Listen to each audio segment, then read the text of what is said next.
On the day of the college entrance exam, the school beauty suddenly said that the son of a wealthy tycoon was trapped in the suburbs and forced the driver to change course to go rescue him. In my previous life, I decisively called the police to stop her absurd behavior. The whole class arrived at the exam venue on time, performed extraordinarily well, and all got into prestigious universities. But the next day, the news was everywhere. Shinijo, the heir to the Shin group, had a flash marriage.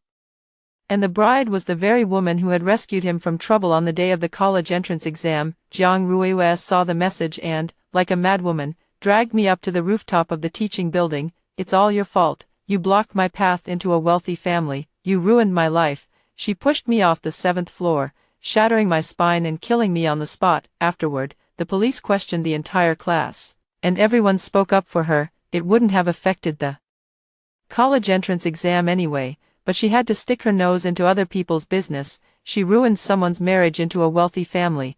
Who wouldn't have a breakdown if that happened? She had it coming, even if she died, because the whole class signed a petition on Jiang Ruiwei's behalf. She received a lighter sentence and only served 4 years. After getting out of prison, she relied on the hype of going to prison for love to live stream sales, gaining tens of millions of followers. Still not satisfied, she paid people to kidnap my mom from the noodle shop, broke 3 of her ribs, and threw her into the river. When my dad rushed over to rescue her, he was struck head-on by a car she had arranged. 2 people lay in the hospital for 3 days and 3 nights. When they finally took their last breath, Jiang Ruiwei was standing outside the ward live streaming. I told you earlier, anyone who stands in my way won't come to a good end. The live stream comments were filled with praise. My soul drifted in the air, watching my parents die tragically, unable to shed even a single tear. The next second, Lun Yenan, what do you mean? The car isn't yours alone, so why shouldn't you let the driver turn around? The blinding light before me made me close my eyes for a moment. When I opened them again, Jiang Ruiwei was standing in the middle of the bus aisle with her hands on her hips, her face flushed red. Shinijo is the sole heir of the Shin group. He's tied up in an abandoned factory on the outskirts. Every second of delay could put his life in danger. You cold-blooded people like you would be a social cancer even if you got into college. Besides, the whole class agreed, the minority has to obey the majority. Got it. I glanced at the cityscape rapidly receding outside the car window. My heart was still pounding wildly, and my fingers were still trembling, but I slowly curved the corners of my mouth upward, facing everyone. You're right, Jiang Ruiwei. Froze. I sat up straight again, my tone light and cheerful. Go ahead, saving lives is what matters. What's the college entrance exam compared to love? Chapter 2. The carriage suddenly fell silent for 2 seconds. Jiang Ruiwei looked at me suspiciously. You really aren't going to stop me? I smiled and shook my head. I won't stop you. In my previous life, I stopped them. What I got in return was death. My parents brutally murdered, and the whole world applauding. In this life, why should I worry about them? The driver had already taken the car onto an unfamiliar side road. The car was moving fast, and its direction was clearly off from the exam venue. I glanced at my watch. 8:25, 35 minutes until the exam began. It's at least a 20-minute drive from here to the exam venue, and even farther to the suburbs. The driver turned his head and smiled. Don't worry, students. This route is a shortcut, and 30 minutes round trip is definitely enough. Several timid students looked at one another in uncertainty. There are only 35 minutes left until the exam starts.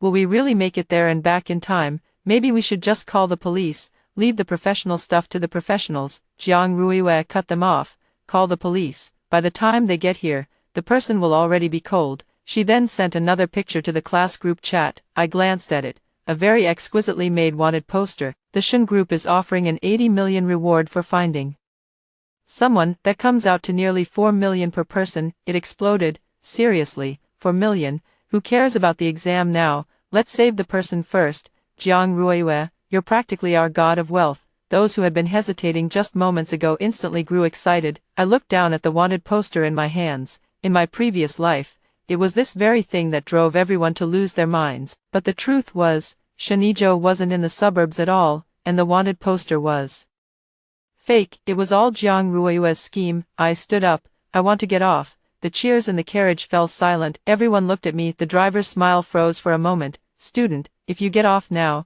there's no village ahead and no shop behind. How are you supposed to get to the exam? Trust me, sir, it'll be quick. I don't need you to worry about it. I interrupted him and took a few steps to the side of the car door. Open the door.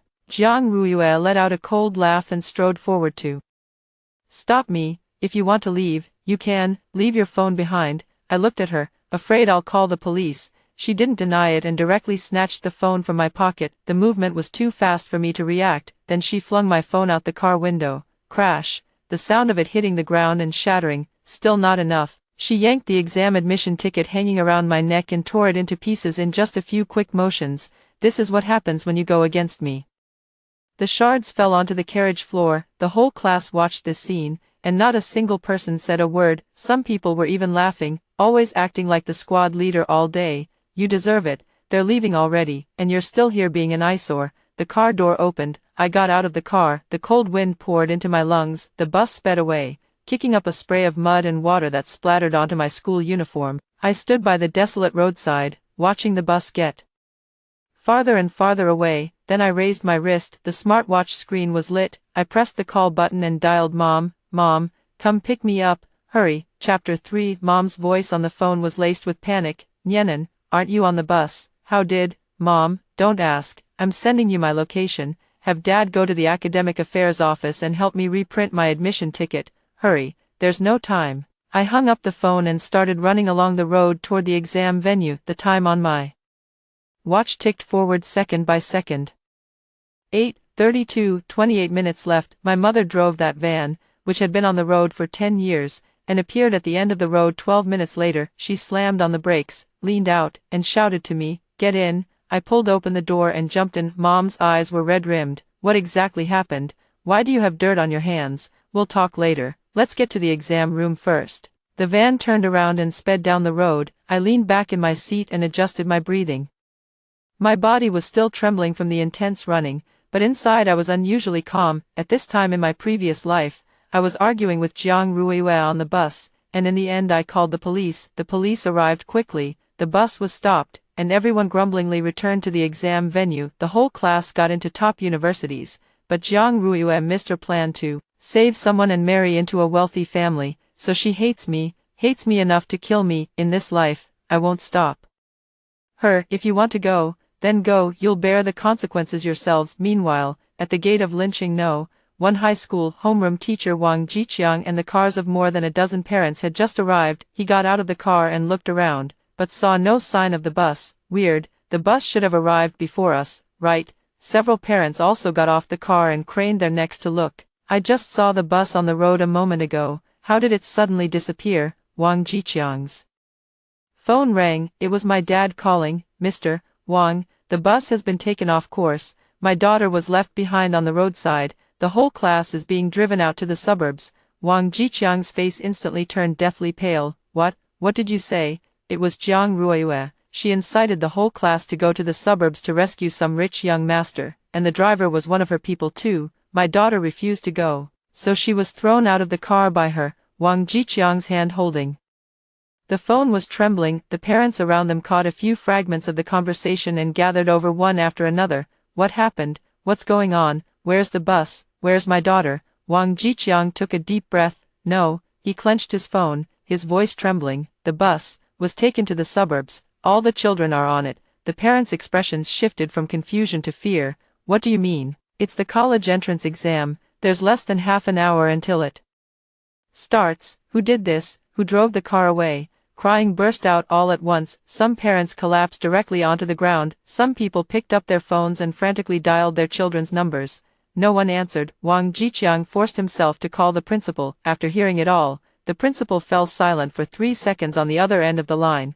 Call the police. Call the police right now. Contact the traffic police. Contact the police stations along the route. Contact everyone you can reach. Stop those kids and bring them back to me. Several reporters were doing a live broadcast of the college entrance exam at the school gate, and the camera captured this scene. It looks like something happened over here. Which school? The top class. The whole class ran off to the suburbs. Quick, go over there and film it. There was chaos at the school gate, and I was already sitting in Mom's van, speeding toward the exam venue. Chapter 4. 8:46 a.m. The van was parked on the road outside the test site. Dad was standing at the school gate, clutching a brand new admission ticket in his hand. He had run to 3 different places before finally getting this thing reissued. Nyenin, hurry. I took the admission ticket and hugged Dad. Thanks, Dad. Dad's eyes turned red, but he forced out a smile and pushed my back. Go on in, there are still 14 minutes left. The security guard at the entrance to the exam site glanced at me. Student, your admission ticket. I handed it over, and after he checked it, he let me through. The moment I walked into the exam building, I felt all the tension in my body finally ease. I made it. Most of the candidates were already seated in the classroom. The proctor looked at my admission ticket, then at his watch. There are still 12 minutes. Please sit down. I sat down at my seat, opened the exam paper envelope, and took out my scratch paper. The seat next to me was empty. That seat should have been occupied by a classmate from our top-performing class, but now, there was only one student from Lingqing No, one high school's top-performing class in the entire examination hall. Me. The other 21 people were, at this moment, on the road far away from the city. I closed my eyes and let my heart beat steady. 9 o'clock sharp, the bell rang, the exam began. I opened the exam paper, and the first question caught my eye. 12 years of hard study, from the age of 6 when I first held a pen and wrote my first character, have led me to this day. Every question will be worth my effort. I put pen to paper. At this moment, 30 kilometers away from the exam site, the bus stopped beside a barren stretch of land. Jiang Ruiwei jumped off the bus first, looking around excitedly. Shenzhou, where is Shenzhou? On the barren wasteland, apart from a few abandoned buildings, there was nothing, no one, no luxury cars, nothing at all. The students also got off the bus one after another, their expressions shifting from excitement to confusion. Where is he? Where's the abandoned factory we were promised? Why is there nothing here? Jiang Ruiwei, are you sure this is the place? Jiang Ruiwei's expression changed, and she pulled out her phone to frantically make calls. Hello, bro, where are you? Didn't you say you were here? Only a busy signal came from the other end of the line. She couldn't get through. She tried calling again, still couldn't get through. Lin Zixuan, the shyest girl in the classroom, started crying. It's over, it's already 9 o'clock. The college entrance exam has begun. Only then did the others look at the time on their phones. 9:03. They were already 3 minutes late, and it would take at least 40 minutes to get back to the exam room from here. Chapter 5. The wind on the wasteland kicked up dust. 21 students in school uniforms stood in front of an abandoned building, and everyone's phones vibrated at the same time. It was a message from their parents. Son, where are you? Zixuan, why aren't you in the exam room? Come back quickly, your mom and dad are going crazy with worry. After reading the messages, Lin Zixuan crouched on the ground and burst into tears. I don't want to. I want to go back and take the exam. Is it still too late to go back now? Please, Jiang Ruiwei, hurry up and think of a way. The others also panicked. The 4 million bounty, the dream of becoming a winner in life, all shattered into pieces at 9:03. Someone grabbed Jiang Ruiwei by the collar and roared, you lied to us. There's no Shenzhou at all. The bounty is fake, isn't it? You got us killed.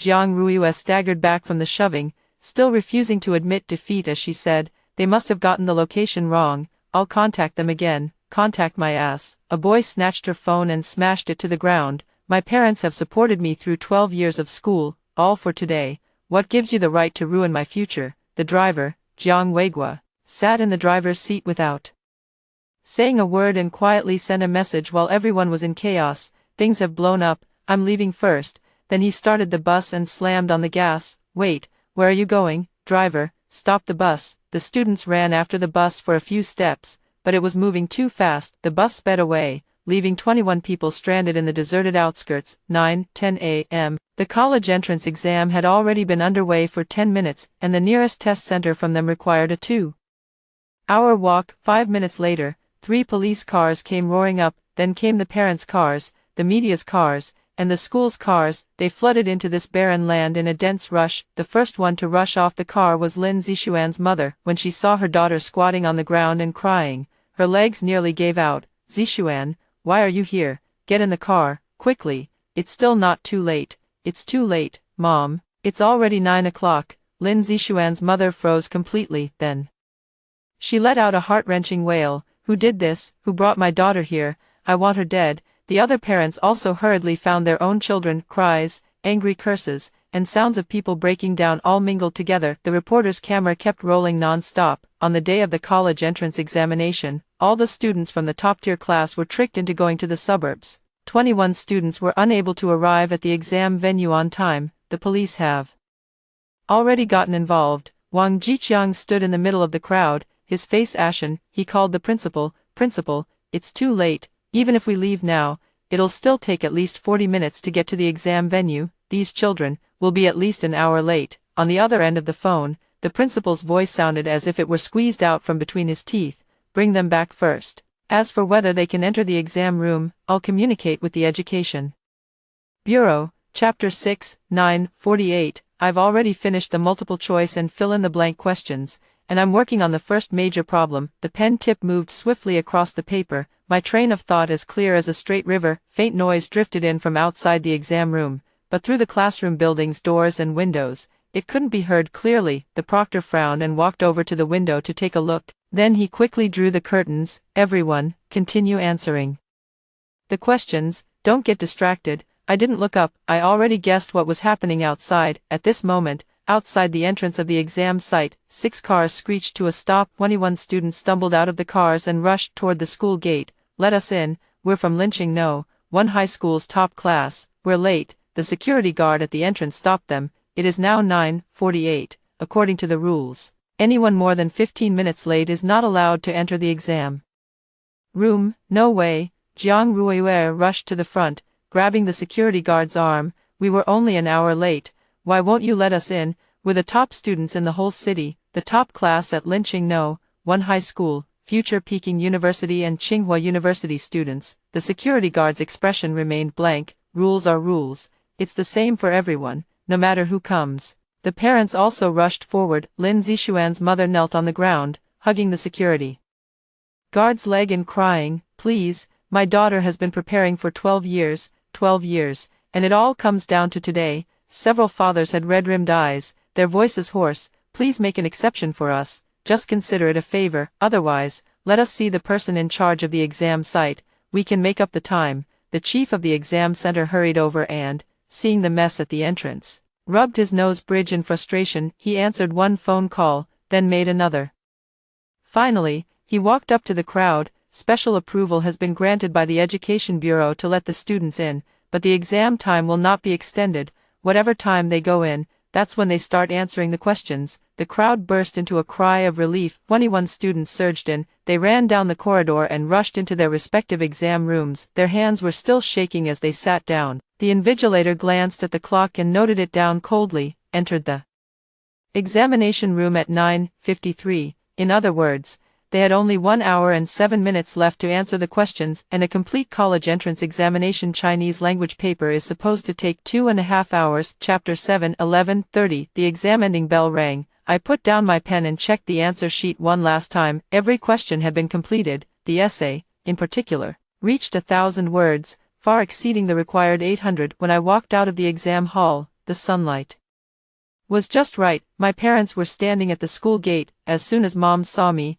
she rushed up to me. "How did it go?" "Pretty good," I smiled. Mom hugged me tightly, as if she were holding the most precious thing in the world. "Scared me to death. My legs went weak when I got your call this morning." "It's okay now, Mom." I patted her on the back. At that moment, the side gate of the exam center opened. 21 students came out one after another, their expressions, walking dead, would be an understatement. As soon as Lin Zixuan came out, she threw herself into her mother's arms and cried, "Mom, I didn't finish my essay. I didn't even have time to look at the last 3 big questions." Her mother held her tightly, tears falling like broken threads. A few of the boys also had red-rimmed eyes. "It's over, completely over, missing 1 hour. We didn't even finish half the questions. I was even guessing on the multiple-choice questions. I just couldn't calm down at all." The parents looked at their children's breakdown and felt both heartache and anger. Their gazes all turned toward Jiang Ruiyue at the back of the crowd. Jiang Ruiyue lowered her head, trying to blend into the crowd and slip away. "Stop." Lin Zixuan's mother let go of her daughter and rushed 3 steps forward to Jiang Ruiyue. She slapped her across the face. Slap. The sound was crisp. Jiang Ruiyue covered her face, and tears immediately welled up.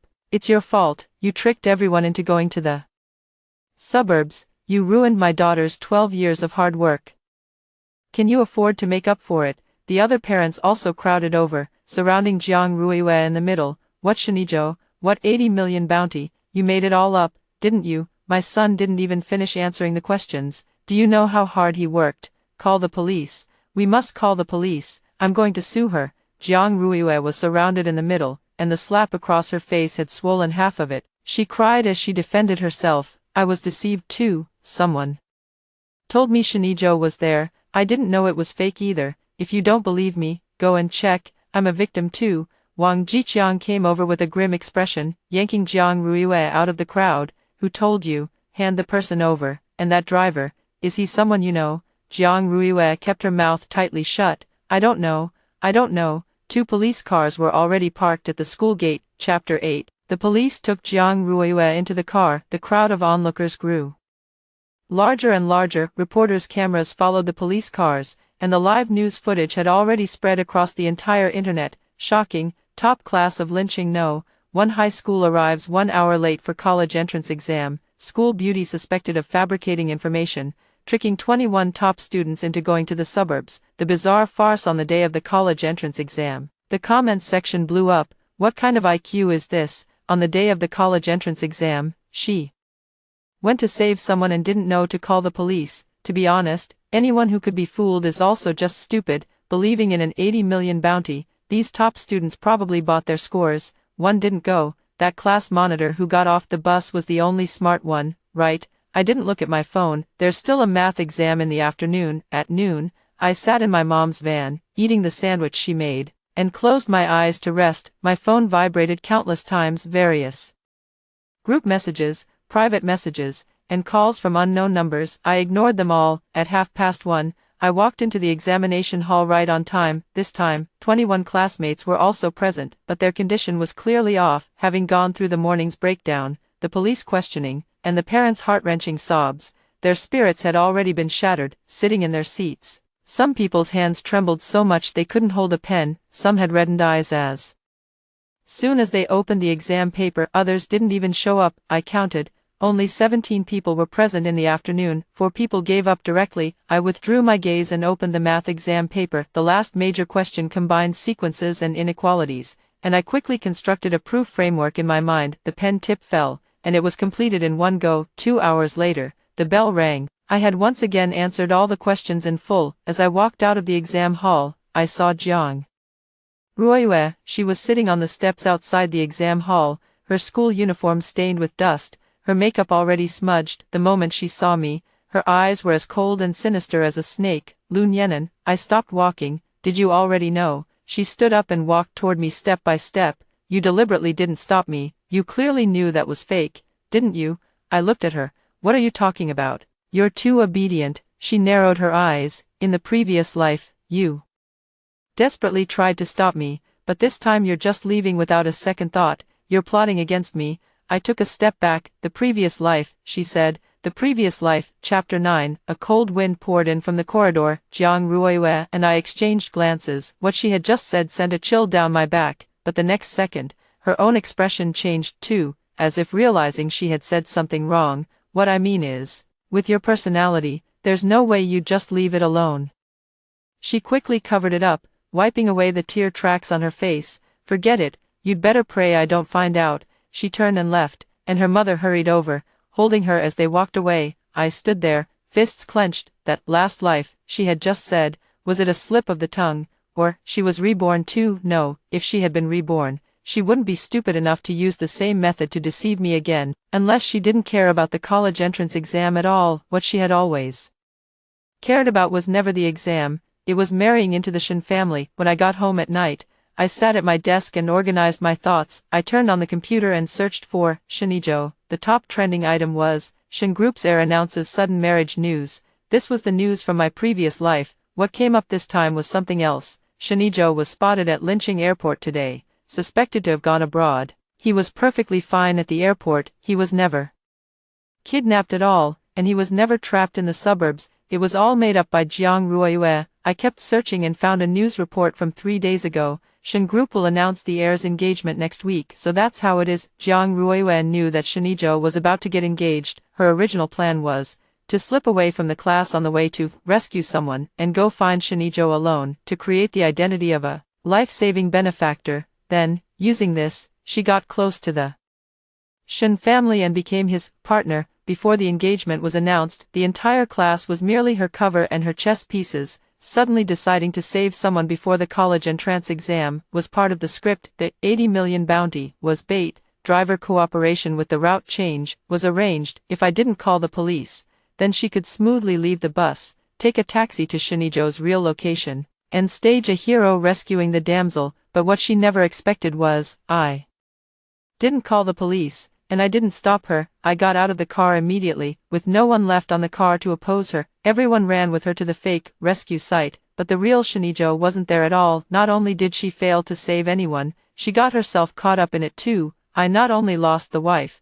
but also suffered a military defeat. I leaned back in my chair and couldn't help laughing. The next day, the second day of the college entrance examination, science comprehensive and English, I arrived at the exam venue early, and I was in better condition than on the first day. As for Jiang Ruiyue, she didn't come. Chapter 10. After the second day of exams ended, lynching no. One middle school held an emergency meeting. The principal, the academic affairs office, the grade level team, and the homeroom teachers were all present. The college entrance exam results of the 21 students were already foreseeable. The first day's Chinese exam was shortened by 1 hour. Mathematics saw a mental breakdown, and on the second day 4 students were absent.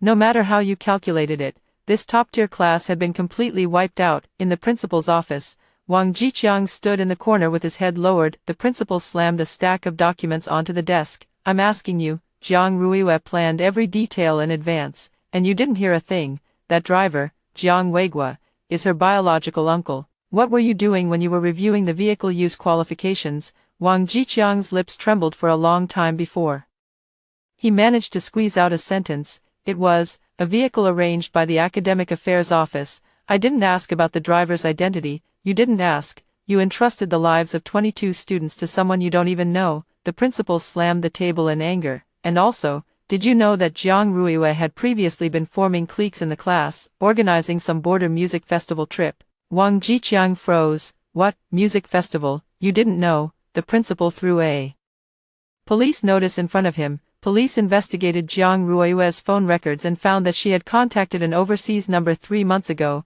She told the students that after the college entrance examination, she was going to the border to attend a music festival. This so-called music festival was a front for a scam den. Wang Jiqiang's face turned deathly pale. You mean, if this incident today hadn't exposed her in advance? The principal clenched his fists tightly. Her next step was to take these 21 students out of the country. The office was dead silent. Everyone present broke out in a cold sweat. Border music festival, low-priced tickets, contact the older brothers and sisters in society in advance. This isn't chasing celebrities. It's standard trafficking jargon. Hurried footsteps came from outside the door. The police had arrived. Teacher Wang, we need you to cooperate with the investigation. Also, where is student Lun Yenan? We need to get more information from her. Chapter 11. That night, I was taken to the police station to give a statement. The person in charge of questioning was a female police officer in her 30s, surnamed Zhao. She handed me a glass of water. Classmate Lun Yenan, don't be nervous.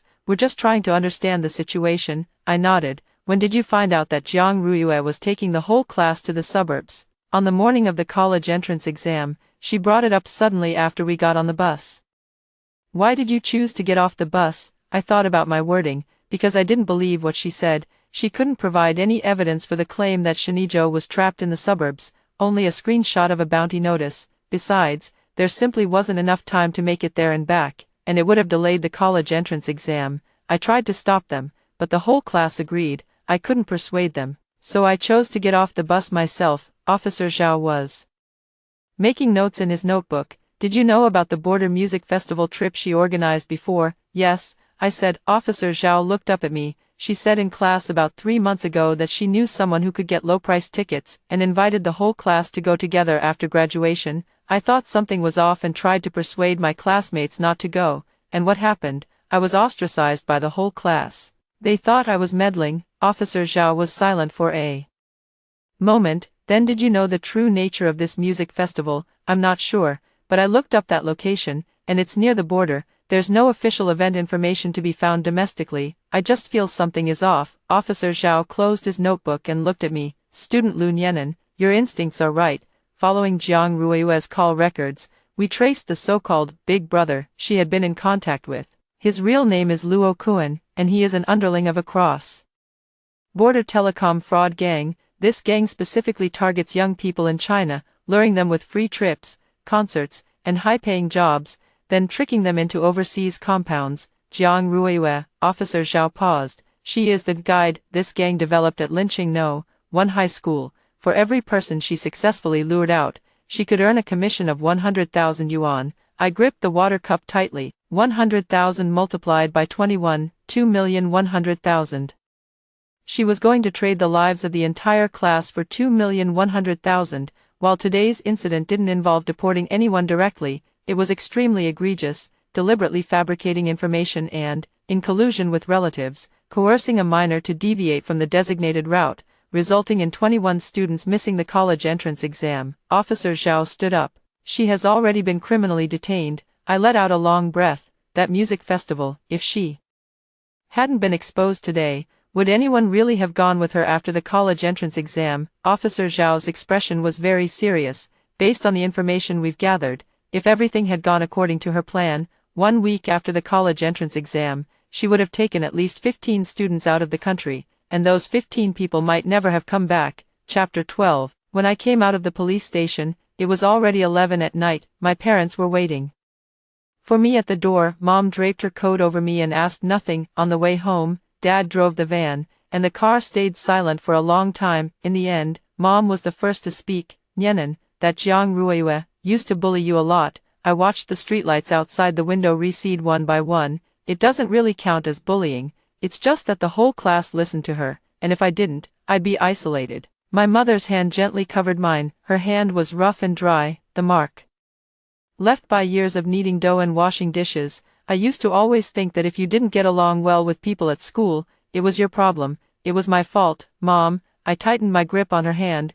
It's not your fault. Dad glanced at me through the rearview mirror. Once the results are out, we'll celebrate properly. I mumbled an over the next few days. The situation continued to escalate online. The college entrance exam fiasco involving the top class at Linqing No. 1 high school became the No. 1 trending topic nationwide. Soon after, the police issued a notice. Jiang Ruiyue was suspected of colluding with relatives to disrupt the order of the national examination, and was also suspected of participating in a transnational human trafficking criminal gang. This news directly pushed the heat to its peak. The whole class was almost sold overseas, terrifying once you think about it. The class beauty in the top track class turned out to be an accomplice of a human trafficker. 21 students had their college entrance exam futures ruined. And behind it was actually a cross-border scam industry chain. The comments section is no longer just shocked, it's scared. In hindsight, that class monitor really saved her own life. If she had gone to the music festival too, so she was telling her classmates not to go because they'd be excluded. What kind of prophet is she? What's even more ironic is that the whole class was defending the school bell, and in the end the school bell wanted to sell them out. No, wait, weren't those 21 students also victims? Victims my ass. Before getting off the bus, Jiang Ruiyue smashed the class monitor's phone and tore up the exam admission ticket right in front of everyone who helped them. This final comment received 100,000 likes. Someone captured a frame from the footage taken by reporters that day, when the bus was found in the wasteland. The fragments of my phone and my exam admission ticket were still scattered on the road. Reporters interviewed the parents present and learned the details of Jiang Ruiyue smashing the phone and tearing up the exam admission ticket. Public opinion has reversed again. 21 students collectively bullied the class monitor on the day of the college entrance exam. She completed the college entrance exam alone, and all the people who bullied her failed. This video has surpassed 300 million views. My name, Lu Nianan, became known across the country overnight. Chapter 13. On the day the results were announced, I sat in the living room at home, waiting by the computer with my parents. At midnight, the system opened for queries. I entered my admission ticket number and clicked search. The page loaded for 3 seconds. The moment the score appeared, Mom let out a scream. Chinese, 138, Math, 149, English, 146, Science, 293, total score, 726, first place in the province. Dad sat dazed in his chair, unable to speak for a long time. Then he suddenly had red-rimmed eyes, stood up, walked out onto the balcony, and let out a roar toward the night Sky, Mom held me in her arms and cried her eyes out.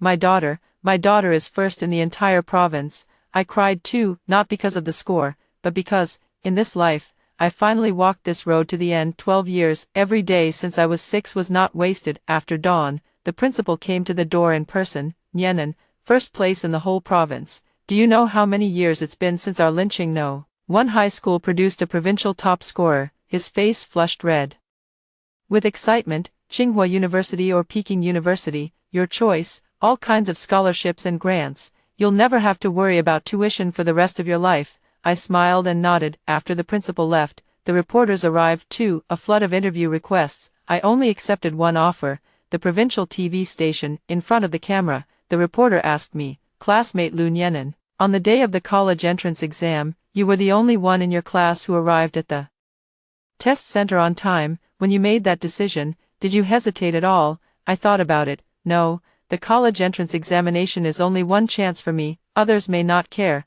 but I can't. My parents run a small noodle shop and work from dawn to dusk to put me through school. I can't bring myself to gamble their sacrifices on an uncertain, saving someone story. After this interview aired, it sparked another round of trending searches. Meanwhile, the scores of the other 21 students were also released. The highest score was only 490, the lowest score didn't even meet the undergraduate cutoff. That everyone to Peking University and Tsinghua. Expectation for the top-tier class came to nothing. The parents' group chat blew up, the teachers' group chat exploded. The school was summoned for questioning by the Education Bureau. Wang Jiqiang resigned in disgrace. There was no need even to look at Jiang Ruiyue's transcript. She didn't show up for the exam the next day at all and was directly given 0 points. At this moment, she is in a detention center waiting for trial, but the matter is not over yet, because I discovered a more terrifying detail. That day on the wasteland, the police found the bus's dashcam. The recorder showed the bus's destination was not the wasteland, but a concealed underground entrance inside an abandoned factory building behind the wasteland. Chapter 14. I came across this news while scrolling online. At first, it was just a blurry screenshot. Someone anonymously posted a passage on a local forum. An informed source revealed that the dashcam in the bus on the day of the Gaokao shows that the final destination was not the empty lot reported by the media. The navigation was set to the entrance of an underground parking garage. That place was reported last year, and there were suspicions that someone was being held there illegally. The post was quickly deleted, but the screenshot had already spread across various groups. I sent this information to Officer Zhao. 10 minutes later, she replied to me with a message. This matter is more serious than you think. Come by tomorrow. There are some things I need to tell you in person. The next day, I went to the Public Security Bureau. Officer Zhao led me into a conference room, where several documents were laid out on the table. Nyenan, I'll state the conclusion first. Jiang Ruiyue confessed this early morning. I looked at her. What did she confess? On the day of the college entrance exam. If that bus had reached its destination according to the original plan, all the students would have been transferred into an underground space. There were vehicles arranged in advance there, with the destination being a border checkpoint. That is to say, that was not rescuing people at all, nor was it simply being late. That was an organized human trafficking operation. My fingers clenched the hem of my pants unconsciously. Her original plan was to use the excuse of a music festival to take people away after the college entrance exam, but the people above thought it was too slow and ordered her to act earlier, so she changed the plan at the last minute, using the chaos on the day of the exam to transport people away directly by bus. If everything goes smoothly, the 21 students, after arriving at the wasteland, won't get off the bus. The bus will drive straight into the underground passage. Their phones will all be collected, and their parents and school will think they're simply late. By the time they realize what's happened, the people will already be at the border. Officer Zhao looked at me. Do you know why this plan failed? I shook my head. Because you got off the bus. After you got off, the other few timid students also began to waver. Jiang Ruiyue, in order to steady everyone's nerves, had no choice but to stop the bus in the wasteland and stage a scene of arriving at the destination only to find the person missing. It was because of that pause, the police caught up, the parents caught up. If you hadn't gotten off, if no one had wavered, the bus wouldn't have stopped. She reached out and patted my shoulder. You saved 21 lives, even though at the time, you were only trying to save yourself. I sat there, unable to say anything for a long time. In my previous life, I called the police, and the bus was intercepted. Everyone took the exam on time. but Jiang Ruiwe's scheme was never exposed. It simply ended with her being dismissed as making a fuss. And that music festival, she really did organize people to go after the college entrance exam. I don't know whether anyone went missing because of it in my previous life, because I died very soon. In this life, I chose to let go and do nothing. Instead, I broke her entire chain. Chapter 15. After leaving the Public Security Bureau, my phone kept vibrating, countless messages came flooding in. There were interview invitations from reporters, friend requests from strangers, school notifications, and 21 messages from former classmates. I read through them one by one. Lin Zixuan, Nianan, I'm sorry, I shouldn't have joined in the heckling back then. If you hadn't gotten off the bus and caused a commotion, we really might not have made it back. Zhang Bowen, class monitor, I was wrong, just thinking about it now still makes me scared. If the bus hadn't stopped back then, I can't even imagine. Li Zihan, can you forgive us? There were a dozen or so similar messages, apologies, lingering fear, and requests for forgiveness. I didn't reply to a single one. In my previous life, you stood by Jiang Ruiwe's side and said I deserved to die. In this life, I don't need your apology. I put down my phone and opened my computer. The college entrance exam results were already out, first place in the province, and the admission teams from both Tsinghua and Peking University had already contacted me. Those are matters for later. Right now, there is only one thing I care about, officer. Zhao said that in Jiang Ruiwe's confession, she mentioned one crucial piece of information. She did not join this criminal gang because she was deceived. It was deliberate. Year ago, she met a man named Luo Kun online. Luo Kun promised her a commission of 100,000 for every person she brought out. If she brought out more than 5, she would also receive an internal invitation from the Shen group. The thing she truly wanted. She thought she was making a deal with the Shen family. In fact, the Shen family knew nothing about it. The invitation Luo Kun gave her was fake, and the script about Shenzhou being trapped was also provided by Luo Kun. The goal was only one, to make her bring the person to the designated location. She was being used, yet she was willing, because compared with her classmates' safety, she cared more about whether she could marry into a wealthy family. How laughable, pathetic. In the evening, Officer Zhao sent another message. Latest development, Jiang Weiguo was apprehended while fleeing. A recording was found on his phone. I opened the text record she attached. The recording is of a conversation between Jiang Ruiwe and Jiang Weiguo the night before the college entrance exam. Jiang Ruiwe said, "Tomorrow just drive along the route I tell you. Once you get to the underground parking garage, hand the person over to the one waiting there." Jiang Weiguo, what if someone makes a scene? Jiang Ruiwe, they won't. I collected everyone's phones, and the parents and teachers outside won't be able to catch up. Jiang Weiguo, what about that class monitor? She's not easy to deal with. Jiang Ruiwe let out a laugh. If she dares to stop us, send her away too. Anyway, one more person means another 100,000. The higher-ups won't mind extra money. I stared at the last line on the screen. Send her away too.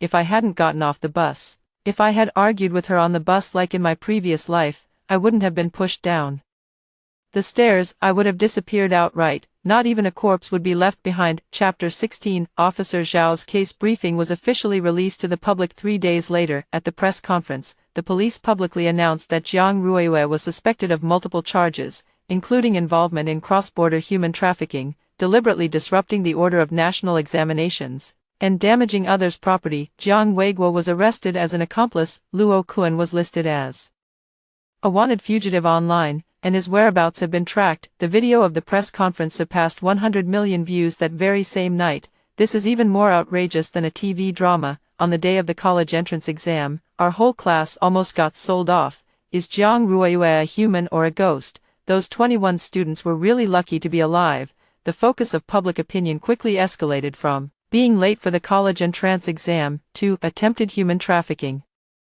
The severity of the case made everyone fall silent, including those who were still saying online that Lu Nianan is cold-blooded and won't help. The next day, the Shen group issued a statement. The statement said, Shenzhou himself had never been trapped, had never issued any bounty, and had no connection with Jiang Ruiwe. The so-called bounty order was forged by criminals, and Shen group reserved the right to pursue legal action. The final paragraph of the statement read, Shen group expresses concern for the affected students and will establish a special education fund to support students impacted by this case. After Lin Zixuan's mother saw this message, she cried and typed a line in the parents' group chat, if only we had known that the reward was fake, if only we had known that person didn't even know our daughter at all. 80 million, we were so stupid. No one replied to her, because every single person in the parents' group chat was just as stupid at this point. The reality facing the 21 families is only one: the college entrance exam results cannot be changed, there is no retake opportunity, this year has been wasted for nothing. The response from the Provincial Department of Education was very clear: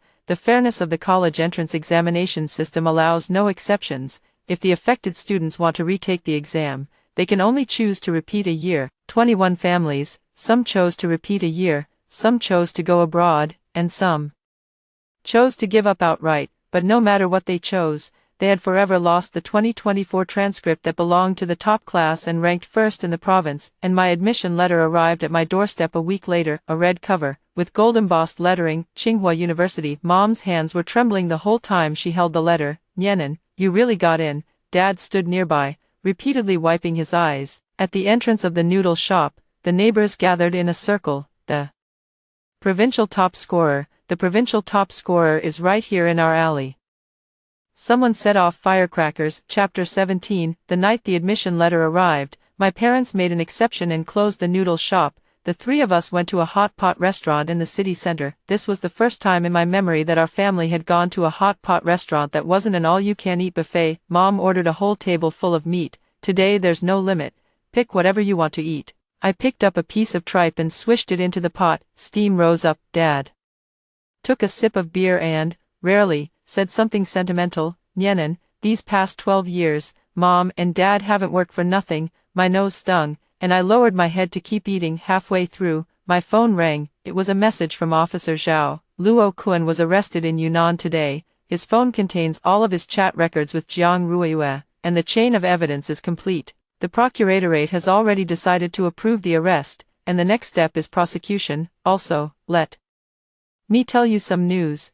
Jiang Ruiyue's case involves a minor. She was under 18 when she planned it, so it may be handled with leniency as a juvenile case, but because the crime is serious, the prosecutor is trying to have her charged as an adult. I put down my chopsticks and sent a reply. Thank you, Sister Zhao. Let me know when the result comes out. I put down my phone and continued eating hot pot. In this life, no matter how many years Jiang Ruiyue is sentenced to, it no longer matters. What matters is, she can never hurt me again, and she can no longer hurt my parents. At the end of July, something unexpected happened. People from the Shen group came to the door, not through the school, not through reporters, they came directly to the door. That afternoon, a black business van pulled up in front of the noodle shop. An assistant in a suit and tie handed over a business card. Excuse me, are you student Lu Nyenan? Our Mr. Shen would like to meet you. My dad was rolling out noodles, his hands covered in flour. Hearing the two words, Mr. Shen, I almost dropped the dough on the floor. Shen, Mr. Shen, which Mr. Shen? The assistant smiled. Mr. Shenijo of the Shen group.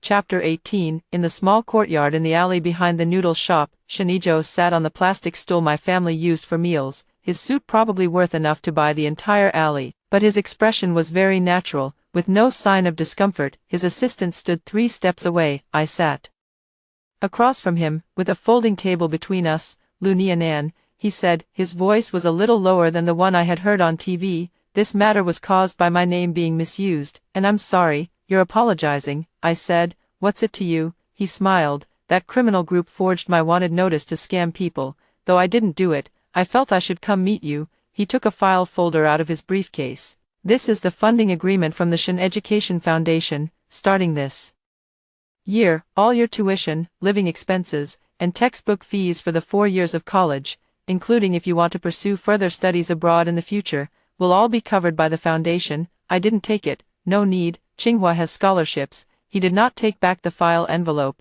The scholarship is what you deserve. This is our apology. They are 2 different things. I looked at him. This man, the one Jiang Ruiyue had desperately wanted to marry in her previous life. Year later, the announcement of the marriage came, and the bride was the benefactor who rescued him from danger. But in this life, he had never been trapped at all. You really were never kidnapped? I asked suddenly. He glanced at me. Never. That day I was at the airport waiting for a flight to New York. That in the past, I almost said the words, in my previous life. I forcefully swallowed them back. So how exactly did she come up with this story? The police have already figured it out. Someone in Luo Kuen's gang used to work as a security guard at my company and knew my schedule. They cooked up a trapped script for Jiang Ruiwei to use to incite the students, a low-cost information asymmetry. He stood up and placed the file folder on the table. You don't have to sign the agreement, but if you ever need help in the future, you can contact my assistant at any time. He handed over a business card. I didn't answer. He didn't insist and put it on the table. One last thing.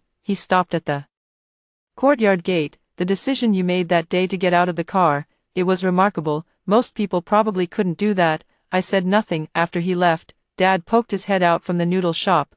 Was that really Shinijo himself? The file he gave you. Let's talk about it later, Dad. I put the file folder away and went back to my room. The business card was just lying there on the table. I glanced at it and turned off the light. Chapter 19, August. Jiang Ruiwei's case officially went to trial. As a key witness in this case, I appeared in court to testify. In court, Jiang Ruiwei wore a detention center vest and looked considerably thinner. When she saw me walk in, her expression changed instantly, not hatred, but fear. She's afraid of me. This realization caught me off guard. When the prosecutor read out the indictment, Jiang Ruiwei's defense attorney kept trying to interrupt. My client is also a victim. She was deceived by Luo Kuen. Objection, the prosecutor said coldly. 1 year before the incident, the defendant had already begun deliberately approaching classmates, collecting personal information, and assessing each person's value. These actions are fully documented in chat records. The defendant was not deceived. She actively conspired.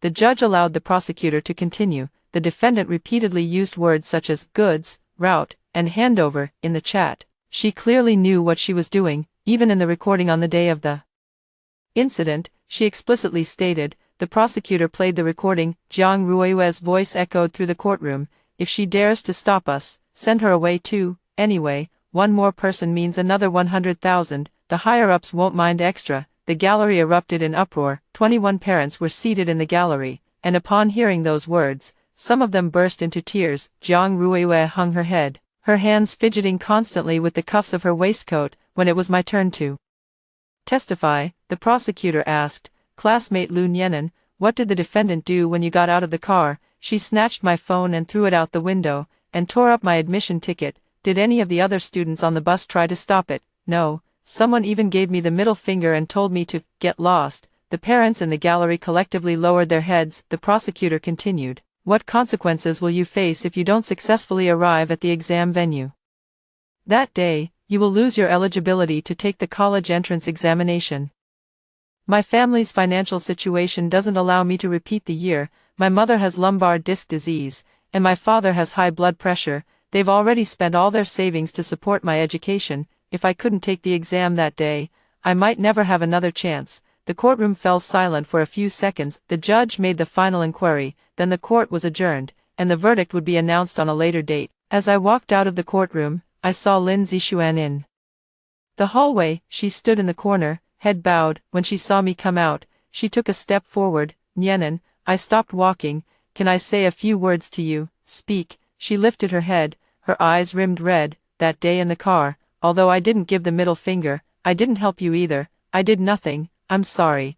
I looked at her. In her previous life, she had also been one of the people who pleaded on Jiang Ruiwei's behalf. In this life, Lin Zixuan, I said, I don't hate you, but I don't forgive you either. Tears fell from her eyes. I walked past her without looking back. Chapter 20. In September, I packed my bags and left lynching to report to Tsinghua. Before I left, Officer Zhao called. Nianan, the verdict has been announced. I stood at the entrance of the noodle shop, and the autumn wind rattled the curtain with a clatter. Jiang Ruiwei, sentenced to 7 years in prison. Jiang Weiguo, sentenced to 5 years in prison. Luo Kuen will be handled in a separate case and given a combined sentence of more than 15 years. 7 years. In her previous life, she killed someone and was only sentenced to 4 years, and after getting out, she even became an internet celebrity. In this life, she didn't manage to kill anyone, yet she was sentenced to 7 years, because human trafficking is classified as posing greater social harm than intentional homicide, especially when it involves minors. Also, Officer Zhao said, the parents of 21 students have jointly filed a civil lawsuit, demanding that Jiang Ruiwei's family compensate them for mental anguish and retake study expenses. The court upheld some of the claims. The Jiang family needs to compensate each household an amount ranging from 80,000 to 120,000 yuan. the Jiang family was already not well off. Jiang Ruiyue's mother sold vegetables at the market, and her father worked out of town. This compensation was enough to bankrupt their family. I said, got it.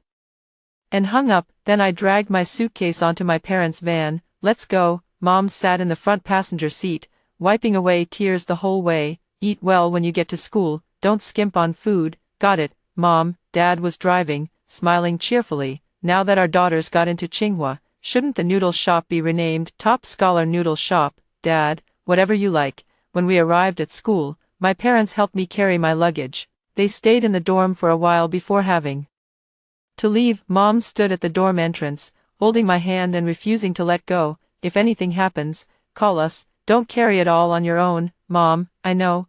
I stood there for a long time, watching the van disappear at the school gate. In this life, they will live well, they won't be kidnapped, won't be pushed off a building, and won't die in agony. Just that alone is more important than being the top student in the province. On the second day of school, while I was getting food in the cafeteria, I received a call from an unknown number. Hello, Lun Yenan, I'm Shinijo. I nearly dropped my tray. How did you get my number? You didn't save my business card, so I had no choice but to look for you myself. There was a hint of amusement in his tone. Next week, Shin Group will be holding a Young Innovators Forum and has invited outstanding freshmen from universities across the country to serve as guest speakers. Are you interested? Not interested. Appearance fee is 50,000. What time does it start? A soft chuckle came from the other end of the phone. Chapter 21, the day of the forum. The venue was the Beijing International Convention Center, and the event was very high-end. When I arrived, the staff at the registration desk glanced at my name, their expressions subtly shifting. Are you student Lun Yenan? President Shin specifically instructed us that your private lounge is on the third floor. I raised an eyebrow and said nothing more. I went up to the third floor and pushed the door open. Inside sat 4 other young people, all of whom looked like freshmen from various universities. One of the girls saw me, and her eyes lit up. You are Lun Yenan, the one from that college entrance exam incident. I watched your interview online. So cool. The others also turned their attention to me. I smiled and sat down. The forum theme was breaking through the dilemmas of youth, a very vague topic, but in the sharing session, everyone spoke about real experiences. Some talked about how they got into college while living with domestic violence. Some talked about how left-behind children became competition champions. When it was my turn, there were more than 300 people seated below the stage. I stood on the stage, and the microphone gave off a faint hum of electrical static. On the day of the college entrance exam, I was thrown into the middle of nowhere. My phone was shattered, and my exam admission ticket was shattered too. There were 20 minutes left until the exam started. I did only one thing. Run. I started running the moment I was thrown out of the car. I ran while using my watch to make a call. Some people said I was cold-blooded, that not saving people made me selfish, but I want to say, I paused for a second. Protecting yourself has never required an apology. Applause broke out from below the stage, very loud. During the coffee break after the forum ended, Shinijo walked over. He was holding a cup of coffee, with the other hand in his pants pocket. Good talk. 50,000 yuan was worth it. He smiled. Lun Yenan, I have a proposal I'd like to discuss with you. What? The Shin Group is preparing to launch an anti-fraud public welfare project aimed specifically at teenagers. I need someone who has first-hand experience of a real case to serve as a project consultant. Are you interested? I looked at him. How much is the consultant fee? An annual salary of 200,000. It won't affect your classes. 200,000. That's 2 years worth of profit from my parents' noodle shop. I'll think about it. Okay. He nodded. He turned and took 2 steps before looking back. By the way, I've saved your number. Suit yourself. Chapter 22. College life is much busier than I had imagined. Coursework, clubs, competitions.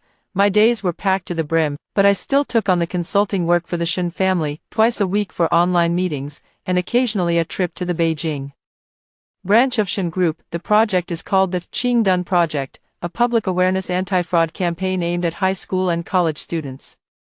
My job is to review the authenticity of the promotional content and make sure the case descriptions are accurate. After all, I'm the living, breathing case study. In mid-October, the first wave of promo videos went live. The topic is, on the day of the college entrance exam, a bus almost made the whole class disappear. My face was pixelated, and my voice was altered, but anyone who knows me can still guess who it is. The video has surpassed 500 million views across the internet. The Ministry of Education and the Ministry of Public Security both forwarded it. The Green Shield program became one of the year's top 10 public welfare projects. Meanwhile, the news came from Linqing No. 1 middle school. Out of the 21 students, 14 chose to repeat a year, the remaining 7 went abroad, and some went on to attend junior college. Among those who decided to repeat a grade, not a single one managed to get their grades back to where they once were. The reason is simple: psychological trauma. Having gone through the fear of that day, being deceived, abandoned,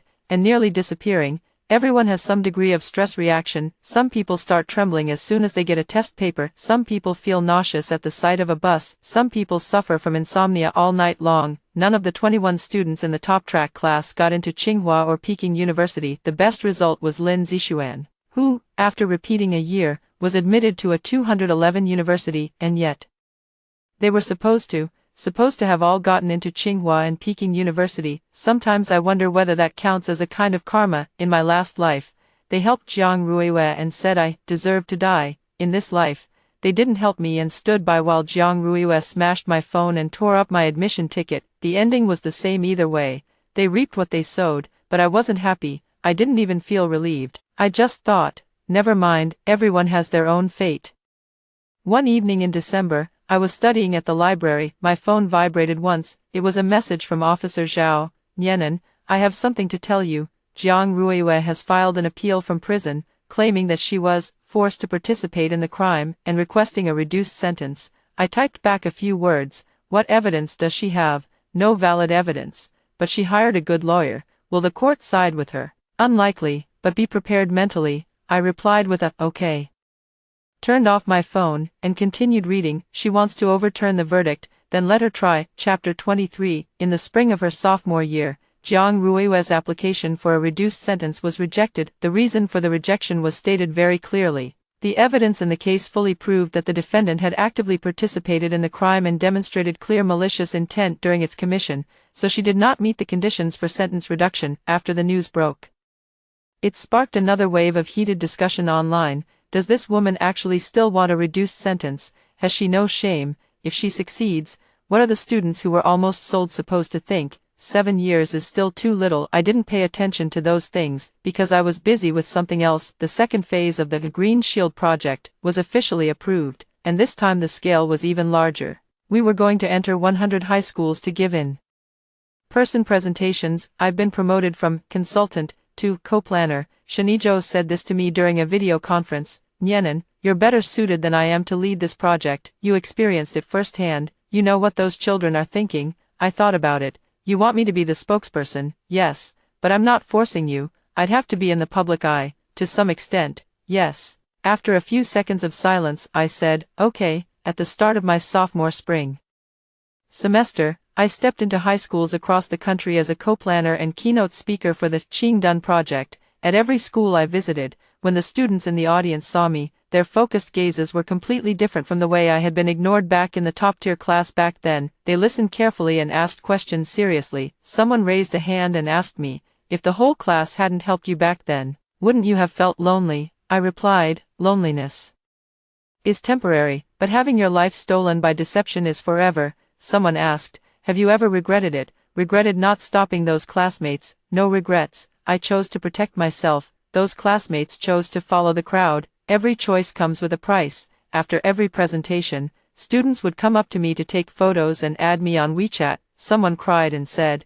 I almost went for a summer internship, recommended by a senior. Someone said, I sent your video to the whole dorm. This feeling is even more real than getting the top score in the province. In the fall of my junior year, the Green Shield program won a national-level public welfare award. The award ceremony was held at the Great Hall of the People. I sat in the audience, wearing a dress I bought online for 300 yuan. Shinijo was sitting beside me. He glanced at me. Nervous? I'm not nervous. Then why have you been rubbing your hands all this time? Cold. He smiled a little and took off his suit jacket, draping it over my legs. When you go up on stage to accept the award in a moment, remember to smile. I'm not a robot. When the award citation was announced, I walked onto the stage, with the lights shining on me. More than 1,000 people sat below the stage. There was applause and flashes of cameras. I took the trophy and said one sentence into the microphone. I hope everyone can be the one who stands up on the bus and says, I want to get off. Thunderous applause. Chapter 24. In their senior year of college, the Blue Shield program had already covered 320 high schools across the country. Its cumulative audience had exceeded 500,000 students, directly prevented potential scam cases. The data fed back by the police is 47 cases, 47 cases, 47 families did not fall apart. I sat in the conference room of the Shin group, looking at the data projected on the wall, holding a cup of coffee in my hand. Shinijo sat across from me. 3 years later, my relationship with him had changed from a partnership of interests into some indescribable tacit understanding. He didn't take the initiative to cross any boundaries, and I didn't deliberately avoid him. After the meeting ended, he called out to me, "Nyenan, there's something I need to tell you." "What?" "Jiang Ruiwe is getting out of prison next month." I put down my coffee cup. "Wasn't it 7 years? It's only been 4, sentence reduced, good behavior in prison, plus age and first offender factors, led to early release."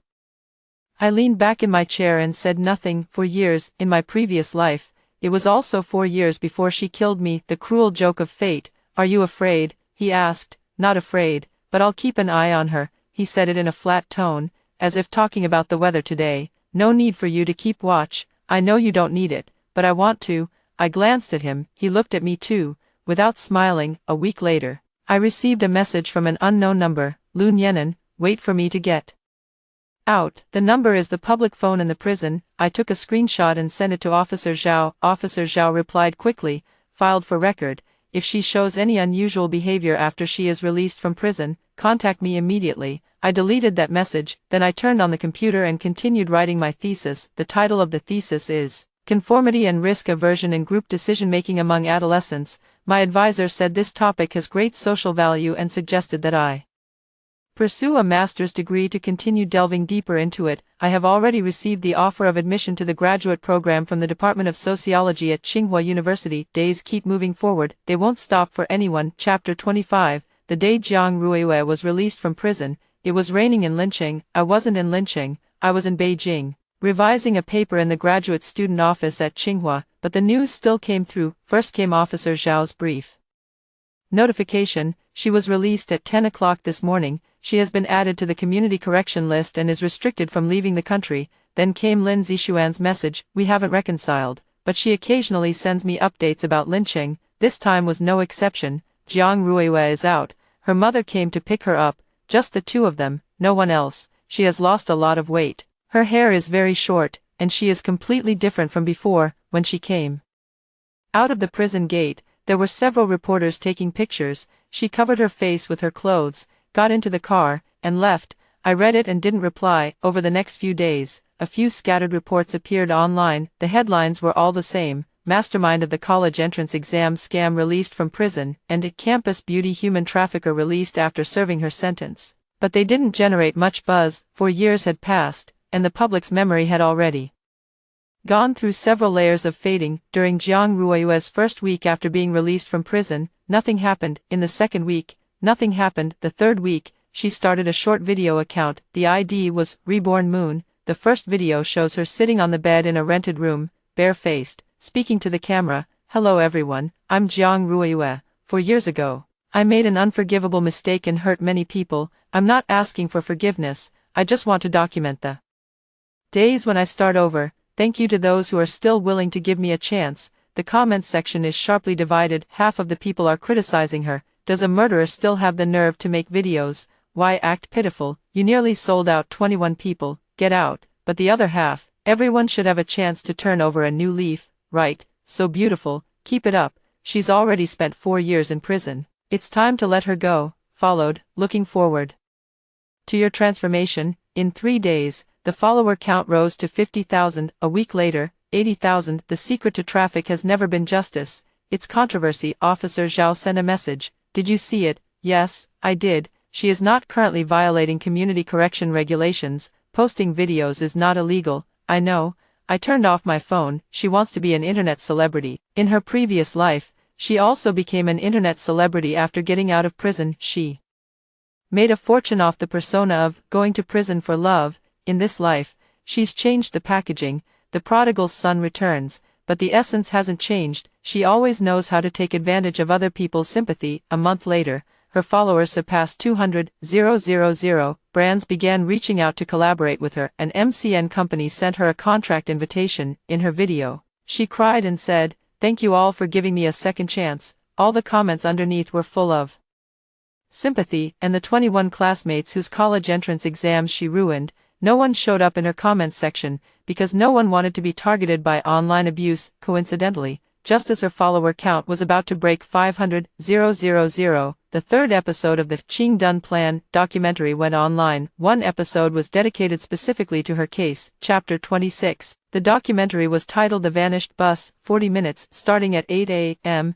on the day of the college entrance exam, to the bus being intercepted in a wasteland, to the court trial, to the subsequent lives of the 21 students, presented in full, no dramatization, no sentimentalization, only facts, footage from the dashcam, the original audio of Jiang Ruiyue shouting in the car, "Why won't you let the driver turn around?" A surveillance frame of her smashing my phone and tearing up my admission ticket, the recording on Jiang Weiguo's phone. Send her away too, one more person means an extra 100,000. The interrogation footage after Luo Kuan was arrested, and the interviews with the 3 of the 21 students who were willing to appear on camera. Lin Zixuan said to the camera, "After getting off the bus that day, I crouched in the wasteland for half an hour. I kept thinking, if the bus hadn't stopped, where would I be now? I repeated a year and got into a 211 university, but I could have gone to Tsinghua. This changed my life forever," said another boy. "I can't ride the bus now, any bus. As soon as I get on, my whole body starts shaking. My mom took me to see a psychologist for a year." At the end of the documentary, a set of data appeared on the screen: the 2024 college entrance examination, the top class at Linqing No. 1 middle school, original goal, every student admitted to Tsinghua University or Peking University. Actual result: one person was admitted to Tsinghua University, the top scorer in the province, namely Lu Nianan. 14 people repeated a year, with the highest result being 211. 4 people went abroad, 3 people gave up the college entrance examination. Jiang Ruiyue, originally sentenced to 7 years in prison, reduced to 4 years, has been released. The documentary did not mention Jiang Ruiyue's short video account. Not needed. People who watched the documentary will look it up themselves. Then they would see a reborn moon, who was pandering for sympathy and gaining followers. Public opinion instantly reversed. Overnight, her video comments section was overrun.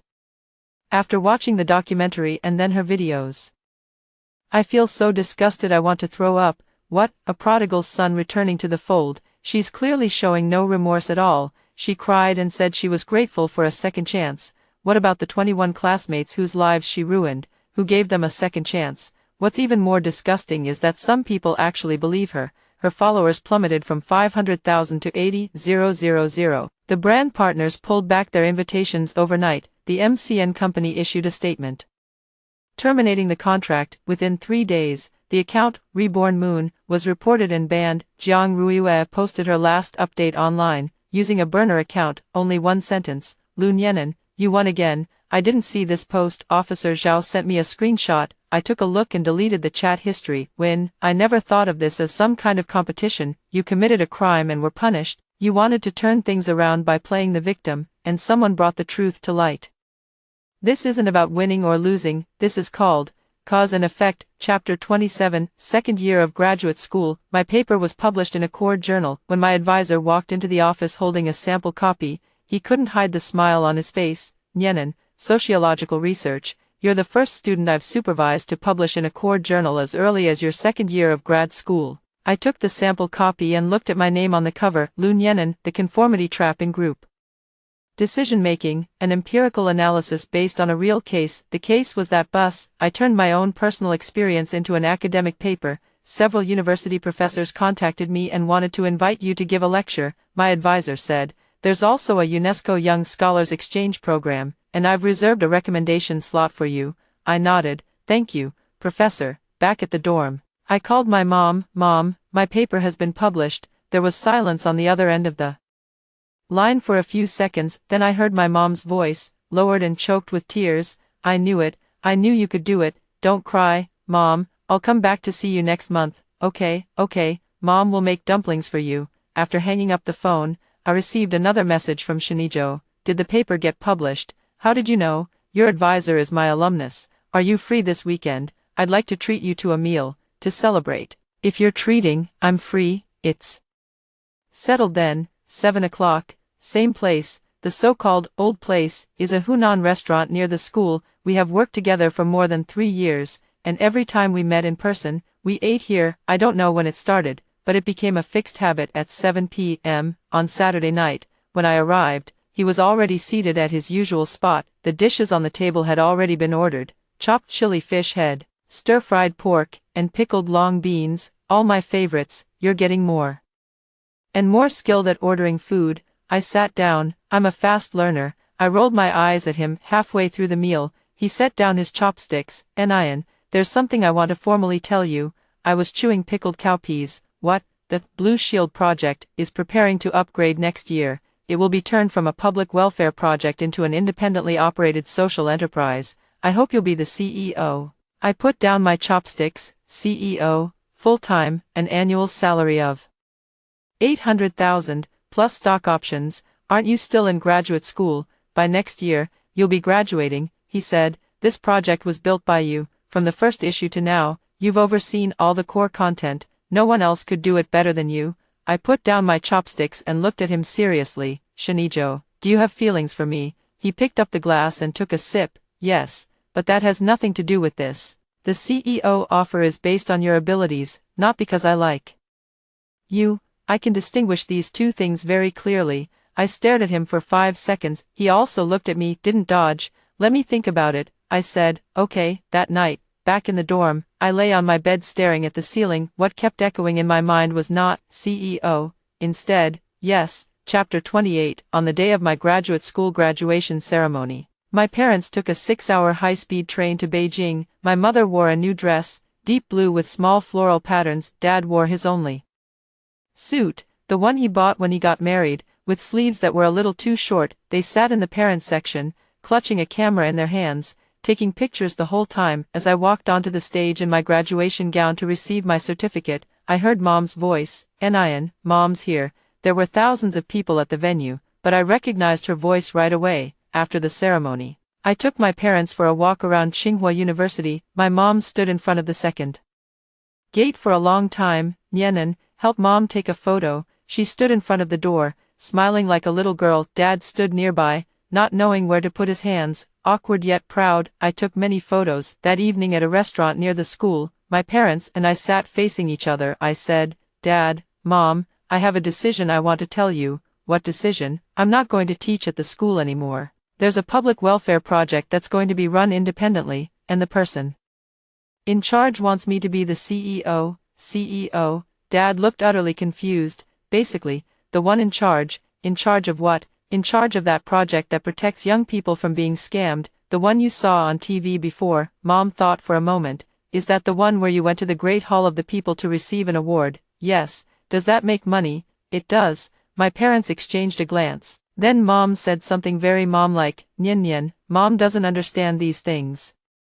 But every decision you've made from childhood to now has been the right one. If you think it's good, Mom will support it. Dad nodded. Your dad supports it too. 3 days later, I signed the contract. Qingdun Project was officially registered as an independent social enterprise. Qingdun Education Technology Co., Limited. I am the founder and CEO. Shinijo is an investor. He invested 10 million yuan in startup capital, holding a 30% stake. The remaining 70% is mine. The night he signed it, he waited for me in the conference room. Classmate Lu Nianan. No, President Lu, don't say my name. What should I call you then? Just call me by my name. He smiled. Nianan, want to grab some late-night food together? Fine. When we walked out of the building, the night breeze in Beijing carried the warmth of early summer. He was walking on my left, his hands in his trouser pockets. Nianan, what's wrong again? You still haven't answered my question from last time. What's the matter? I said I like you, and you said to let you think about it. My footsteps paused for a moment. I've thought it through.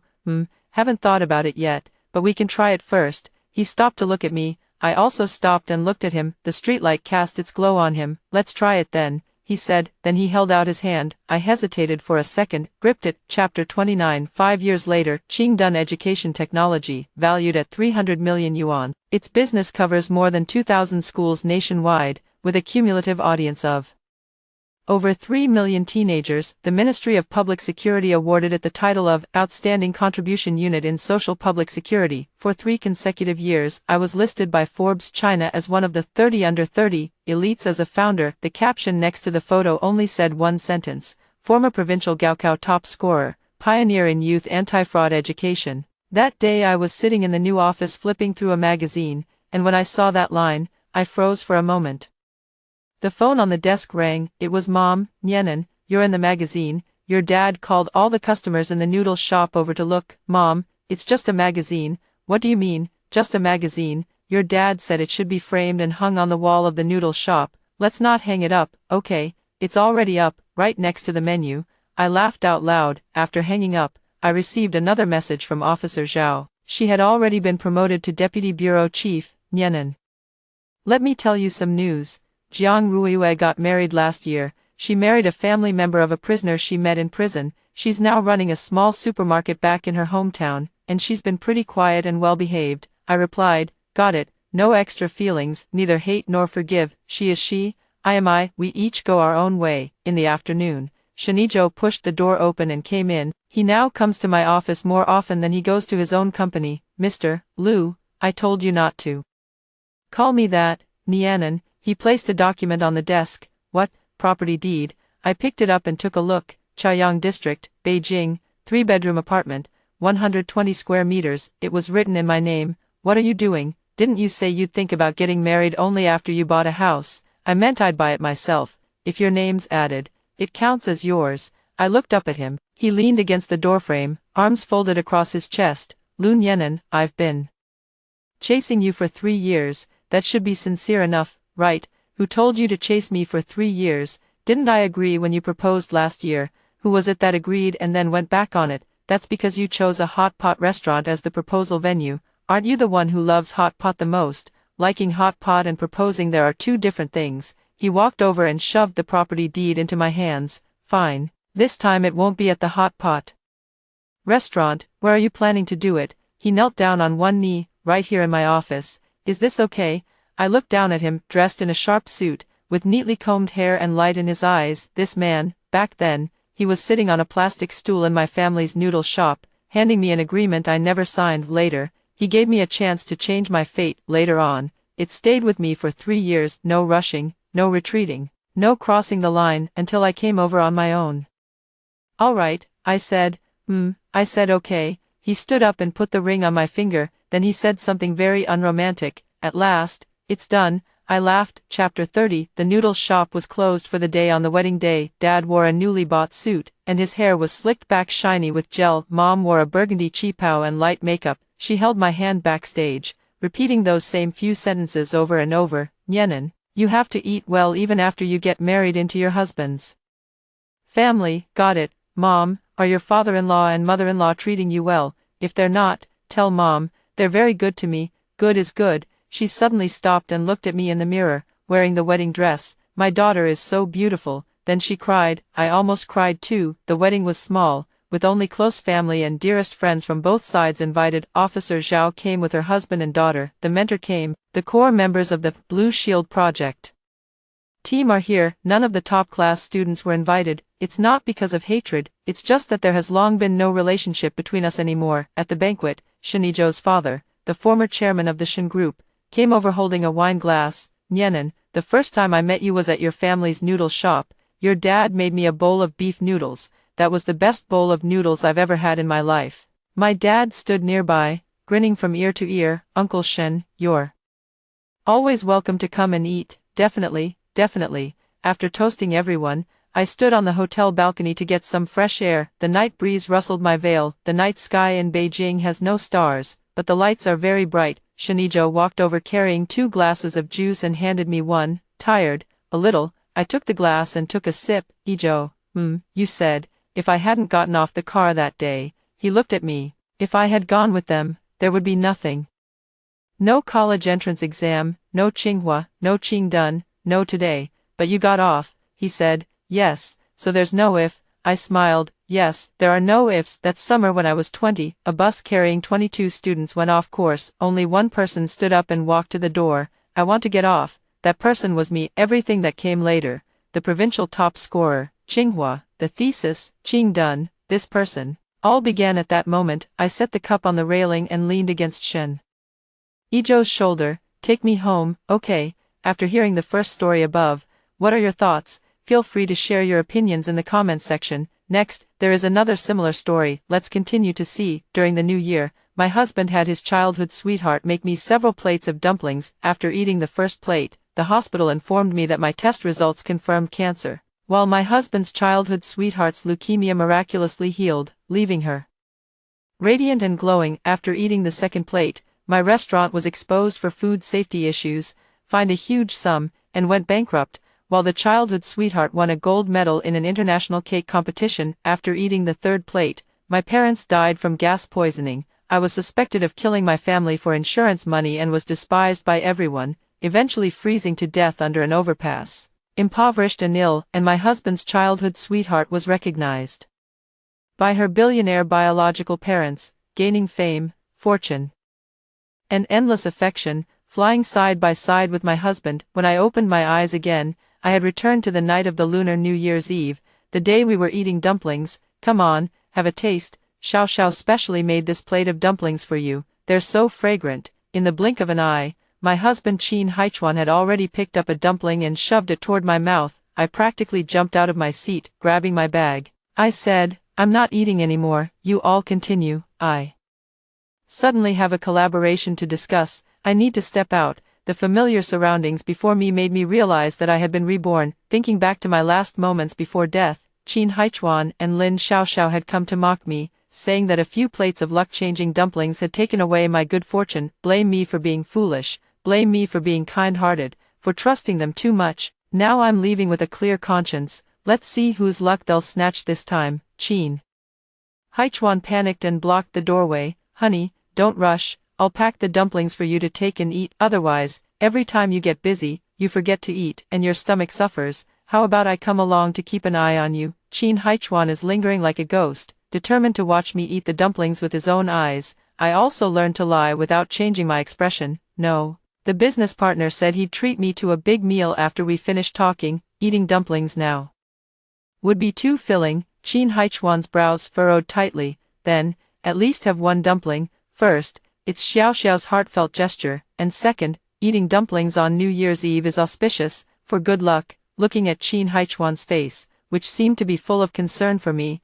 I was utterly disgusted. I snapped impatiently, no time, I'm in a hurry. I pushed him aside and turned the doorknob, but Qin Haichuan stubbornly squeezed in front of me. He kept urging me to take at least one bite, even poking a dumpling toward my face. Furious, I slapped the entire plate of dumplings out of his hands. There, now they're all on the floor. Let's see what you can eat. It's all your fault for forcing me. Not only is the food wasted, but the plate is also broken. How unlucky for New Year's Eve. It's all because of you, you jinx. Disgusting. Ugh, you harmful thing. Qin Haichuan was stunned by my turning the tables. I quickly pushed open the door, but Lin Xiaoxiao grabbed my wrist again. Sister, please don't scold Haichuan anymore. It doesn't matter if the dumplings were spilled. I specially made several plates for you. As many as you want. They're all cooked now, so have a bite. My heart instantly felt suffocated. She, Lin Xiaoxiao, really is relentless. I cursed angrily. Can't you understand human language? I'm rushing off to make money and have no time. Don't block me. If you're so free, why don't you go sweep the floor clean? Lin Xiaoxiao was also stunned by my scolding. The truth is, I had been too good to Qin Haichuan before, and by extension, I had given her a lot of face. But now that I've been reborn, who would still be polite to an enemy? But I went back to my hometown with Qin Haichuan to celebrate the new year and have a reunion dinner. The big table in the house was surrounded by his aunts and uncles. Seeing that both he and Lin Xiaoxiao were scolded by me, they were unhappy. His uncle spoke sarcastically. Hey, we all understand. The big boss looks down on us villagers. He feels it's beneath him to eat at the same table, so he's in a hurry to leave. Qin Haichuan's second aunt also joined in fanning the flames. That's right, so back then we said Haichuan might as well marry Xiao Xiao, at least us old bones wouldn't be looked down on. What a sin, Haichuan's wife. If that's not what you meant, you must pick up these dumplings and eat them today. Do you even know what it means to cherish food? In the old days, times were so hard that we could wash things from the garbage and still eat them, and now you're being picky. Well, I don't think you and Haichuan are suited for each other anyway, maybe you just shouldn't be together. These old-timers who trade on their seniority, in my past life, they always favored Lin Xiaoxiao and gave me a hard time, because of Qin Haichuan. I repeatedly swallowed my anger and held back. Now I clap my hands with satisfaction. You're right. I do think your whole family is unworthy of me. I don't want to live this life anymore. Qin Haichuan, let's meet at the Civil Affairs Bureau to get a divorce. Qin Haichuan panicked completely. If he divorces me, how can he help Lin Xiaoxiao take my good fortune? Qin Haichuan was so frightened that he immediately scolded his relatives. Shut up, don't make things worse. His aunts and uncles felt wronged. Haichuan, we're doing this for your sake. Then they all started accusing him of being unfilial. Qin Haichuan's head was pounding as if it had doubled in size. And I seized the opportunity to step out of the room. Behind me, Lin Xiaoxiao's eerie sobbing echoed once more. Sister, just go. I know you look down on me because I have leukemia. You think I'm dirty, so you won't eat the dumplings I made with my own hands. But I don't have much time left. I just wanted to have one last reunion meal with all of you. Can't you even grant me this wish? Woo-woo, my fans, I'm so heartbroken. Lin Xiaoxiao cried to the camera. I only then realized that she had started a live stream at some point, relying on the persona of a beautiful woman battling illness and enduring hardship. She had attracted up to 1 million fans. Now, when I opened my phone, I saw that her live stream already had hundreds of thousands of viewers, with more continuously pouring in, and the comments were all cursing me. Who is this cold-blooded person with such a smug face? Just looking at her makes me want to hit her. Leukemia isn't contagious. What's wrong with her eating a dumpling? Look down on others, thinking they're so high and mighty. Oh, I recognize her. This woman is the CEO of some big chain hotel, named Shenqing. Alright, let's expose her and get her trending. Everyone, boycott her hotel and don't spend money there. Don't give a penny to that beast. Watching Lin Xiaoxiao's smug, sneering smile, I felt both angry and anxious. The Spring Festival is the peak season for hotel bookings. If the public boycotts us at this time, it will cause irreparable and massive losses. Lin Xiaoxiao hypocritically said, Dear fans, don't misunderstand, I thought about it, and I think my sister was probably in a hurry to rush to a business meeting and just lost her temper with me in the heat of the moment. As she spoke, she brought out another plate of dumplings. As long as my sister takes a bite of these dumplings, it will prove she doesn't discriminate against patients. So, let's not harm the career she's worked so hard to build. The barrage of comments is urging me to eat it. It almost feels like they'll make me die today if I don't eat it. But the next second, I open the hospital's official account and point the electronic record of my scheduled medical checkup toward Lin Xiaoxiao's live stream camera. I cry out loudly, I'm also a patient, please, let me go. I said that over the years, while striving for my career, I never ate on time, and my stomach got ruined. All of this is true. Then I made up nonsense about recently feeling like my stomach was on fire, even vomiting blood, suspecting it might be stomach cancer, so I went for a checkup. Maybe I don't have much time left. I was so upset and wanted to find a place to cry alone, but there was already a patient here, and I didn't want to add to the table's troubles, so I was in a hurry to go out, and I had a stomachache, so how could I eat anything? But Xiaoxiao insisted on dragging me to stay. I was both angry and anxious, so I lost my temper. I'm sorry for ruining everyone's New Year's mood. Looking at my past electronic medical records, netizens believed me even more. They all started blaming Lin Xiaoxiao. Xiaoxiao, you're sick.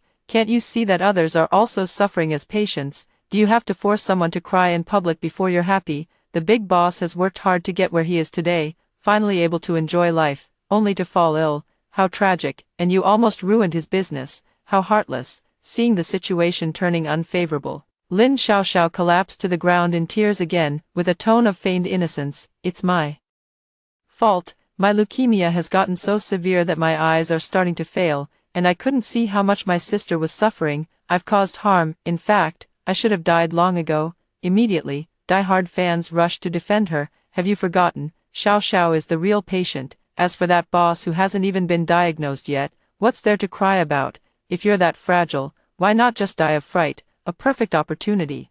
I simply shouted that I couldn't go on, took the chance to cover my face and run off as if seeking death, embracing fragility to the extreme. Those who criticized me and the live stream were instantly drowned out by a wave of backlash. How can you provoke a patient like this? What if something happens? Besides, this whole thing was started by Xiaoxiao, so you're also to blame. Lin Xiaoxiao's face turned green with anger from the scolding. Meanwhile, I had already driven straight to the hospital. Although I didn't receive a cancer notification this time, I decided to go and ask in person just to be safe. However, halfway there, a sharp pain suddenly struck my stomach. I struggled to the hospital entrance, got out of the car, but then the world spun around me and I collapsed to the ground. Why, I didn't even touch those dumplings. Could something still happen? I don't know how much time passed, but I heard my parents crying. Our daughter is still so young. If someone has to get sick, let it be us. Why did she have to get cancer? Beside, Qin Haichuan was still being hypocritical. Dad,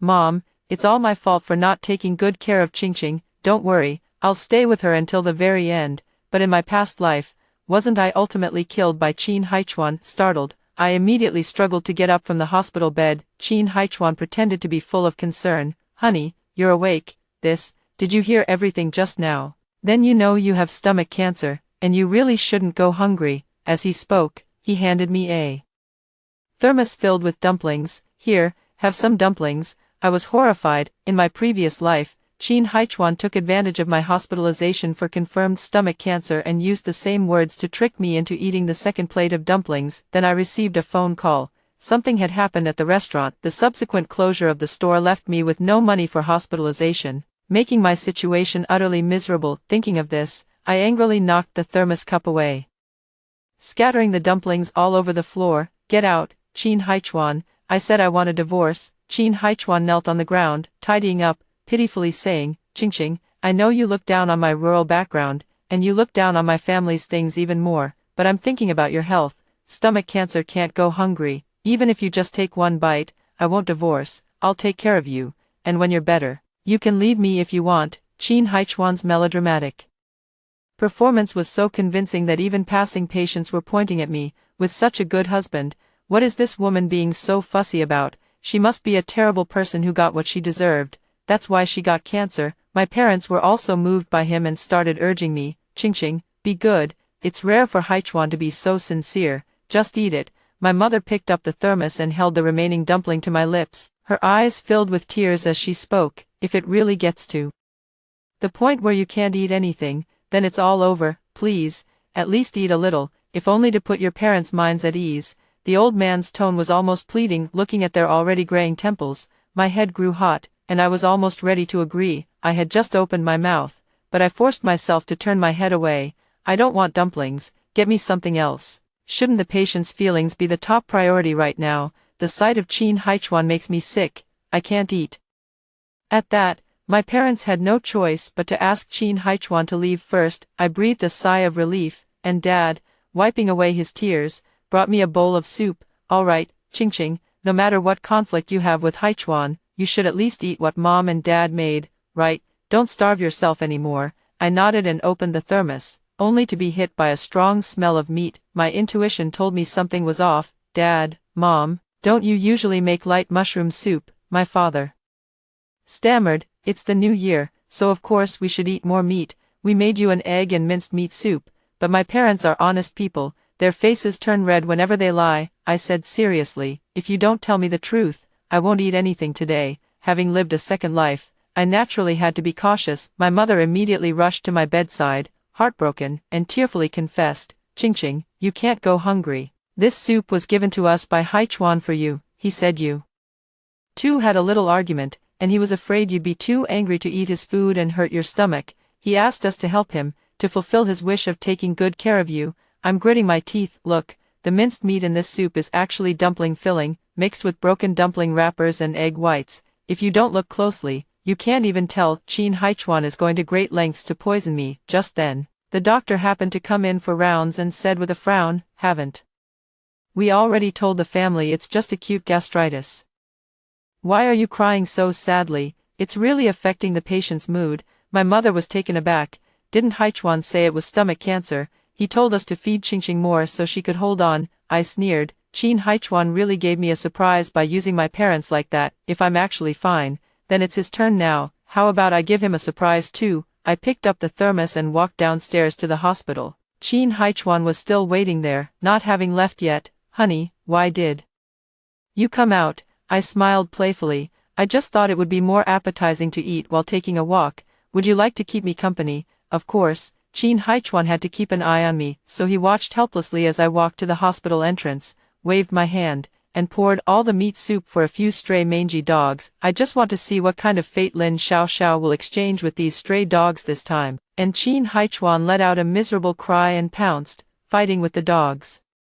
For the food, Shen Qing, how can you be so vicious? Qin Haichuan cursed at me while fighting with the dog, so frantic that he couldn't choose his words carefully. I blinked my eyes, pretending to be innocent. Qin Haichuan, what are you talking about? I don't understand. Besides, it's not like there's no food at home. Why are you fighting with the dog for it? The shocking statement immediately drew a large crowd. People were gossiping about Qin Haichuan. Is this guy crazy? Does he think the stuff in the dog's mouth is especially tasty, and he just has to dig it out to see how salty it is?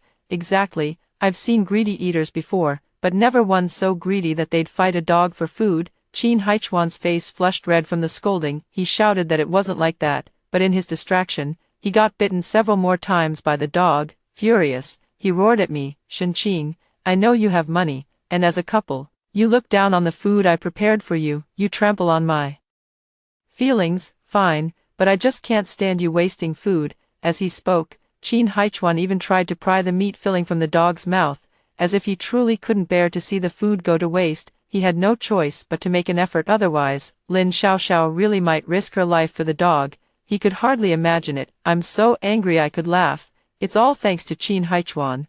Seeing that someone had started live streaming, didn't forget to put on an act in front of the camera to slander me. Right then and there, I started acting too. Nonsense, I have acute gastritis and can't eat greasy food, but I didn't want to waste it. I saw the poor dogs with nothing to eat in the winter, so I fed them. I was just trying to be kind. Qin Haichuan, on the other hand, you used to say you hated stray dogs the most, that they were an eyesore. You even wished they'd all starve to death in the winter. But I never imagined you'd be so cruel as to starve them to death, even going so far as to snatch away their food. If you say you're not, then don't take it. After all, taking it back is useless, and no one will eat it. Upon hearing this, Qin Haichuan froze all over. What should I do? If I continue fighting the dog for the food, it will confirm my identity as a malicious and perverse person. But if I don't fight for it, should I just stand by and watch Lin Xiaoxiao trade it for a dog's life? In the end, I couldn't help but sigh that he truly loved money. Qin Haichuan actually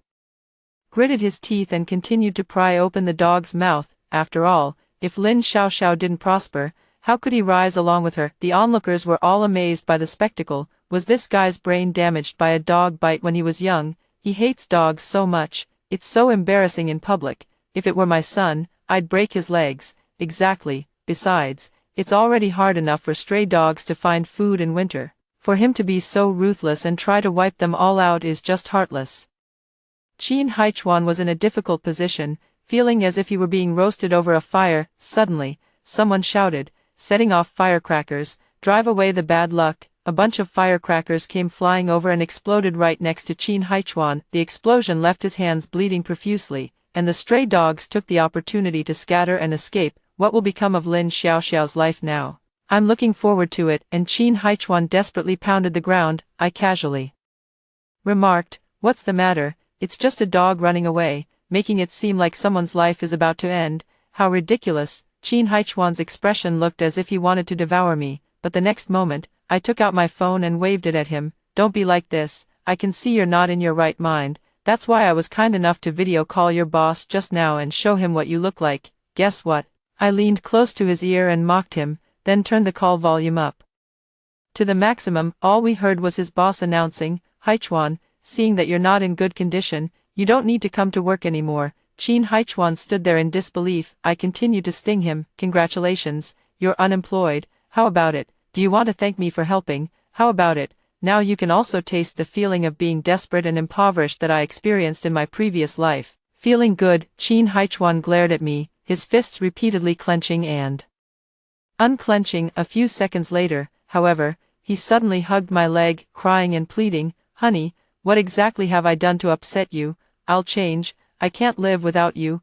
I let out a scornful laugh. Qin Haichuan still thinks he can fool me like I'm an idiot. He believes that, just like before, a few sweet words will make me so happy I lose my bearings, and even if he loses his job, he can still live off me and eat my food, he can even continue to secretly use my money to support his childhood.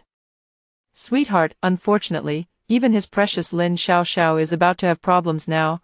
I laughed and said, I already said we're getting a divorce, so don't cling on shamelessly. This way, you can go find your childhood sweetheart, right? Speaking of which, she's sick. I wonder how she's doing now. Qin Haichuan shuddered all over. The thought of what might happen to Lin Xiaoxiao made him so anxious that he immediately rushed off. I was curious too. Those stray dogs were supposed to die today.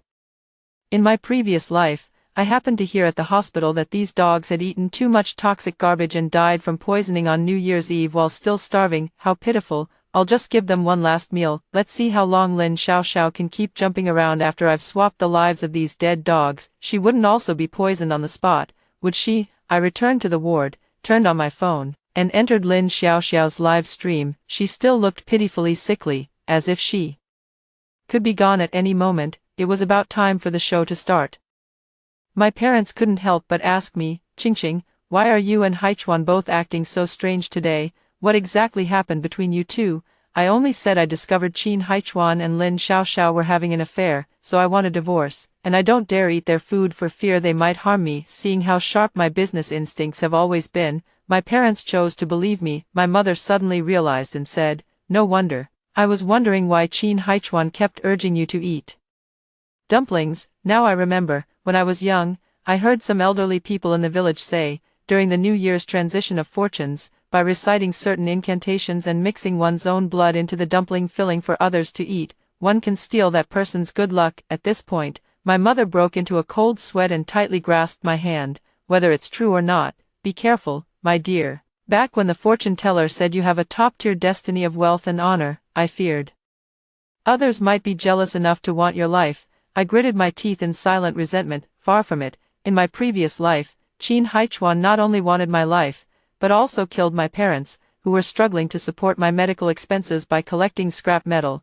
No matter how hard it was, I can't forget how my parents praised Qin Haichuan for his unwavering loyalty, personally cooking dumplings for me and urging me not to let him down. That very night, they died from gas poisoning, and I was suspected of killing my own family to collect insurance money for my medical treatment, dying despised by everyone. But this time, it's my turn to play Qin Haichuan and his crew to their demise. Just listen to Lin Xiaoxiao screaming in the live stream. The time has come. I saw her face visibly swelling in front of the camera, as if from a severe allergy or skin disease, with large patches of skin peeling and falling off. The red, uneven skin underneath was exposed, and at first glance, it looked exactly like the stray mangy dogs. Watching the skin on her face keep peeling off, Lin Xiaoxiao was on the verge of a breakdown, yet the netizens were still laughing at her. Anchor, what kind of novel special effect is this? Teach me how to use it.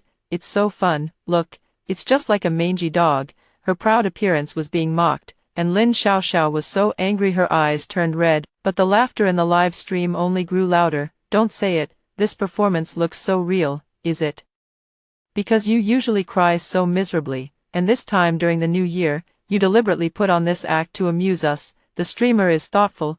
The more miserably you cry, the funnier it becomes for us to watch. After all, a sudden change in fortune is too bizarre. Even a sudden illness wouldn't cause skin to peel off in the blink of an eye, so no one would think something was actually wrong. Seeing her own tragedy turned into a laughingstock for others, Lin Xiaoxiao completely broke down, pounding her chest and stomping her feet in heart-wrenching agony. I am admiring this scene. What? Can't handle it already. In my previous life, when I was huddled under the overpass, she and Qin Haichuan laughed even more gleefully than this. Right now, I'm stirring things up again in the live stream. I hope the host is just acting. Otherwise, with this shameless behavior, it seems like you can't keep your face anymore. Oh dear. Xiaoxiao, how can you live without your face? Lin Xiaoxiao was deeply stung by my sarcastic remarks, her eyes rolling back as if she were about to faint from anger. At that moment, the bedroom door was forcefully pushed open, and Qin Haichuan rushed in. Xiaoxiao, are you okay?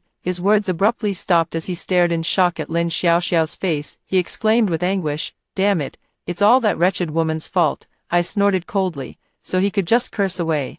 It's just impotent rage. Now Lin Xiaoxiao's life has been swapped for a dog's life. What can be done about it? Lin Xiaoxiao was on the verge of going crazy with anxiety, throwing herself into Qin Haichuan's arms without a care. crying and complaining. Haichuan, what's going on? Didn't she eat the dumplings? Could something have gone wrong? I don't care, you have to save me. You said you loved me most in this lifetime. Qin Haichuan comforted her with a pained heart. Don't worry, Xiao Xiao, I won't abandon you. We grew up together, and I only married Shenqing to spend her money on you. As soon as the words fell, the live broadcast room exploded. What, did I accidentally stumble upon some juicy gossip? Are the scumbag and the shameless woman confessing their feelings to each other, forgetting that there are still viewers in the live broadcast room, still talking about Shenqing? Hey, isn't she the female boss from that live stream before? I looked it up, the guy Qin Haichuan is actually Shenqing's husband. How tragic, Shenqing is not only sick but also being cheated on by a freeloader. My parents stared at the screen, their teeth clenched so tight they could almost shatter. That beast Qin Haichuan, bullying my daughter. I'm going to break his legs right now, but I held my dad back.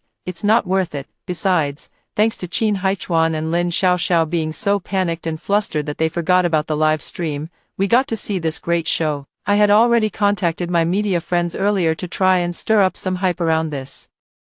Then, with the help of thousands of enthusiastic netizens frantically tagging me, I logged into my official account to come in and make my accusations. I never expected that the person closest to me, the one who shares my pillow, would betray me. I even thought about divorcing him earlier, believing I was seriously ill and didn't want to burden him. In front of the public, I appear pitiful and innocent. All the blame lies with that scumbag and that despicable woman. Today, everyone saw that it was Qin Haichuan and the others who wronged me first, with evidence. When it comes to filing for divorce in court, he, as the at-fault party, won't have any advantage in the division of property. Moreover, I want them to be utterly disgraced. Let them also taste the bitterness of being despised and attacked by everyone. Only after the barrage of comments had cursed their ancestors for 18 generations did Lin Xiaoxiao remember to check her phone, her gaze instantly filled with despair. She cried out in agony, "It's over, it's all over." Qin Haichuan was still unaware of the situation, lowering his head to kiss and comfort her. Suddenly, his phone vibrated wildly. When he answered, his uncle exclaimed in shock,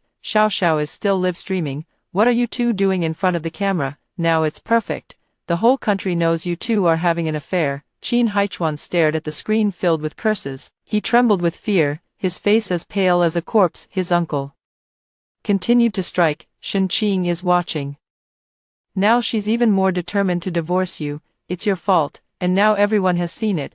There's no way out. You'd better admit your mistake quickly. This marriage cannot end in divorce." I sneered coldly. Don't think Qin Haichuan's uncle seems to be on my side. He's actually worried that without me, Qin Haichuan won't have the money to keep them living in luxury. Usually, they put on airs as elders and give me attitude, thinking I wouldn't dare to get a divorce. Right now it's too late. Qin Haichuan lost his job, and with his reputation tarnished online, no one will hire him. If we get divorced and he runs out of money, he'll have to go back to his hometown and farm with them. Thinking of this, Qin Haichuan immediately knelt down in front of me, facing the camera. He cried with tears and snot, begging me, "Honey, I know I was wrong. Xiao Xiao and I grew up together since childhood, and in a moment of deep affection, I forgot my boundaries." But I asked sharply, "Oh, forgot your boundaries? But you didn't forget to use my money to support her, raising her on the side. You married me just for my money, you said it yourself, you beast." Qin Haichuan. My questioning and Qin Haichuan's excuses once again ignited the anger of the audience in the live stream. People cursed him while pushing him to the top of the trending searches. He earned the hashtag, the most shameless gigolo of the year. At this point, I was Qin Haichuan's last lifeline. He struggled desperately. "Honey, don't take my words seriously. I was just comforting Xiao Xiao because she was sick, and she liked hearing it. She's jealous of you." "That's right, she's the one who kept clinging to me and acting ambiguous. I'm innocent. It's all because of that vixen." Lin Xiaoxiao, already physically and emotionally wounded, couldn't bear this provocation. She threw herself at Qin Haichuan, pounding and hitting him. "How could you say that about me?" "Several times. It was you who took the initiative. You said you couldn't stand strong women and liked me for being gentle and obedient. Now that my face is ruined, you don't want me anymore." "Qin Haichuan, I hope you die a horrible death." She clawed wildly, scratching Qin Haichuan's face until it was covered in marks. He impatiently shoved her away with force, saying, "I used to think you were delicate and needed my protection, but now I see I was wrong about you. What kind of tiger mom I just said a few words and you got angry, so unreasonable.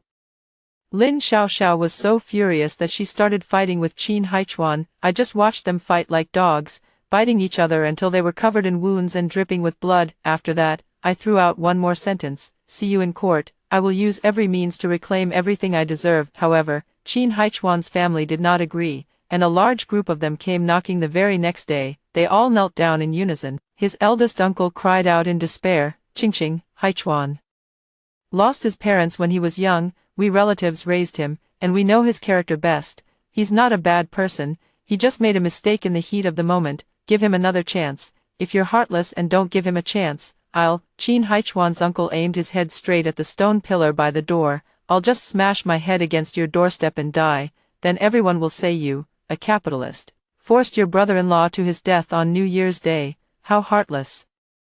I'll ruin your reputation and see how you can still do business. But I made a, please, gesture. Go ahead and hit it, but don't forget I have surveillance cameras installed here. Once I release the footage, everyone will know it was you who threatened me, you scoundrel. After you die, you'll still be despised. Who knows, maybe someone will even take pity on me and dig up your grave, scattering your ashes to the wind, so you can never rest in peace. The elderly in their village were the most superstitious, deeply concerned about peace after death. My words left Qin Haichuan's uncle frozen in fear. Besides, would this old fool really be willing to die? He awkwardly stepped back from the pillar, unsure whether to leave or stay, his old face flushed red with embarrassment. Qin Haichuan, unwilling to give up, said, Shen Qing, are you sure you want to divorce me, even if I'm at fault? As long as I don't agree, the law can't force me to leave with nothing. At the very least, I'll take away 30% of your assets. TSK, thinking about how wealthy you are, I'd still come out ahead.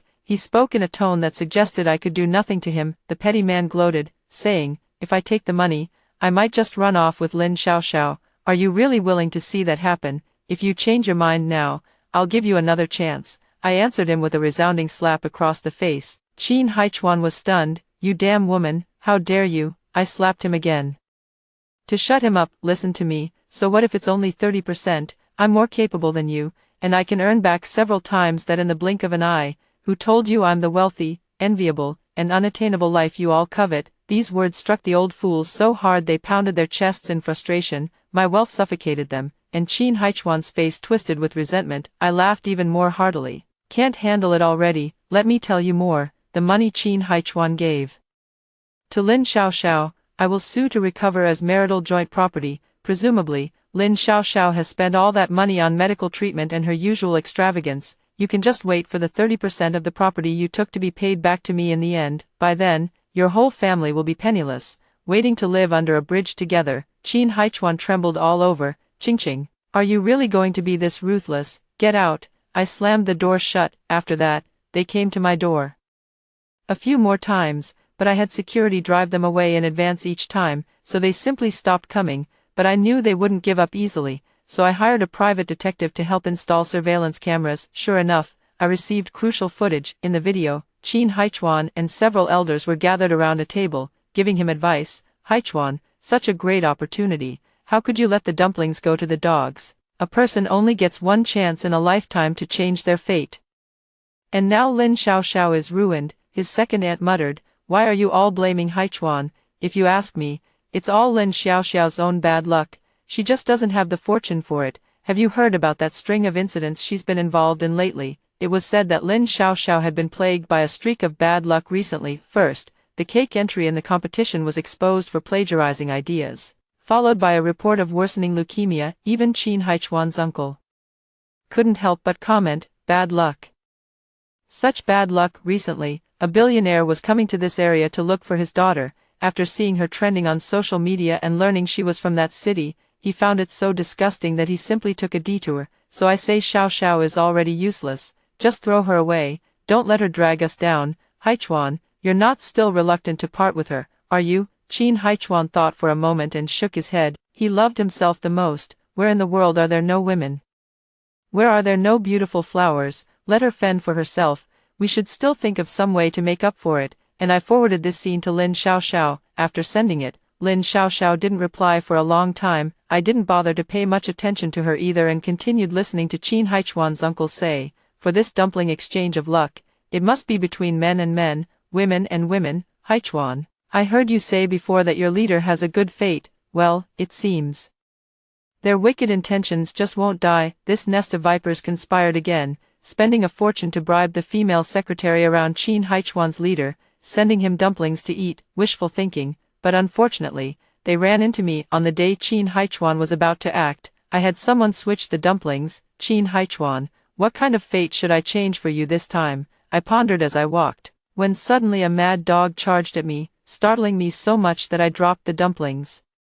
The mad dog then ate the dumplings. I was astonished. It must have been fate. That very day, Qin Haichuan suddenly went mad, took a knife, and hacked all his relatives in the house to death, like a rabid dog, leaving no one alive. Then, after sobering up a bit, I went to find Lin Xiaoxiao, begging him to let me hide, still treating others like fools, but the person immediately called the police. Perhaps it was my recording that made Lin Xiaoxiao hate Qin Haichuan to the core. Later, when the latter confronted the police, the officers asked me to try and persuade the perpetrator to release the hostage first. Coincidentally, I also wanted to see them in a sorry state, but I hadn't even opened my mouth yet. Lin Xiaoxiao was digging her own grave. Qin Haichuan, since I'm already ruined and have no hope left, go ahead and kill me. You'll get the death penalty too and die with me. If you don't kill me, you're a coward. You'd better be locked up in a mental hospital for the rest of your life. You're finished. Enraged, Qin Haichuan slit Lin Xiaoxiao's throat with a knife and then kicked her away. Lin Xiaoxiao finally coughed up blood and murmured, "Why, in my dream, I saw that I was supposed to be the daughter of a billionaire, having everything I wanted. Shenqing, I even had you under my feet, and now it is I who look down on her, because this time, you couldn't manage to trade for my good fortune. You lost. How did you know?" Lin Xiaoxiao breathed her last with endless resentment and doubt, staring at me, her eyes wide open in death. And without a hostage, Qin Haichuan was quickly subdued by the police. He had intended to use mental illness as an excuse to escape legal punishment, but his luck wasn't on his side. After the doctor's examination, he was declared mentally sound. Thus, he became the demon in the public's eyes, a man who killed his own family to vent his rage. Truly, the wheel of fortune turns. The court sentenced him to death in accordance with the law. I went to see Qin Haichuan before his execution and told him the cruel truth. "Didn't expect that, did you? I swapped your dumplings and fed them to the dogs. You mad dog, so you went mad too, actually laying hands on the relatives who raised you. What a beast." Qin Haichuan bit his lips so hard they bled with hatred. His face was haggard, his eyes sunken, and I continued to deliver a fatal blow. "By the way, let me tell you something else. That mad dog took your place and is now living quite well. It's not crazy anymore and was even adopted by a kind-hearted person. It has food and clothes every day and will probably live out its days peacefully." Oh, how ironic. Wasn't that supposed to be your life, being a dog? At least you'd have no worries about food and clothing, but now, you're not even as well off as a dog. Struck hard in the heart by my words, Qin Haichuan let out cries of bitter regret. He banged his head against the wall in agony. He banged until it bled, yet he was powerless. Dragged away by the police like a dead dog, but I had already turned and walked away. The past was over, and there were endless business matters and countless sums of money waiting for me to earn. A brilliant future awaits me. After hearing the stories above, what are your thoughts? Feel free to share your opinions in the comments section. Looking forward to hearing from you. If you liked this story, don't forget to like it, share it, and subscribe to my channel. See you next time.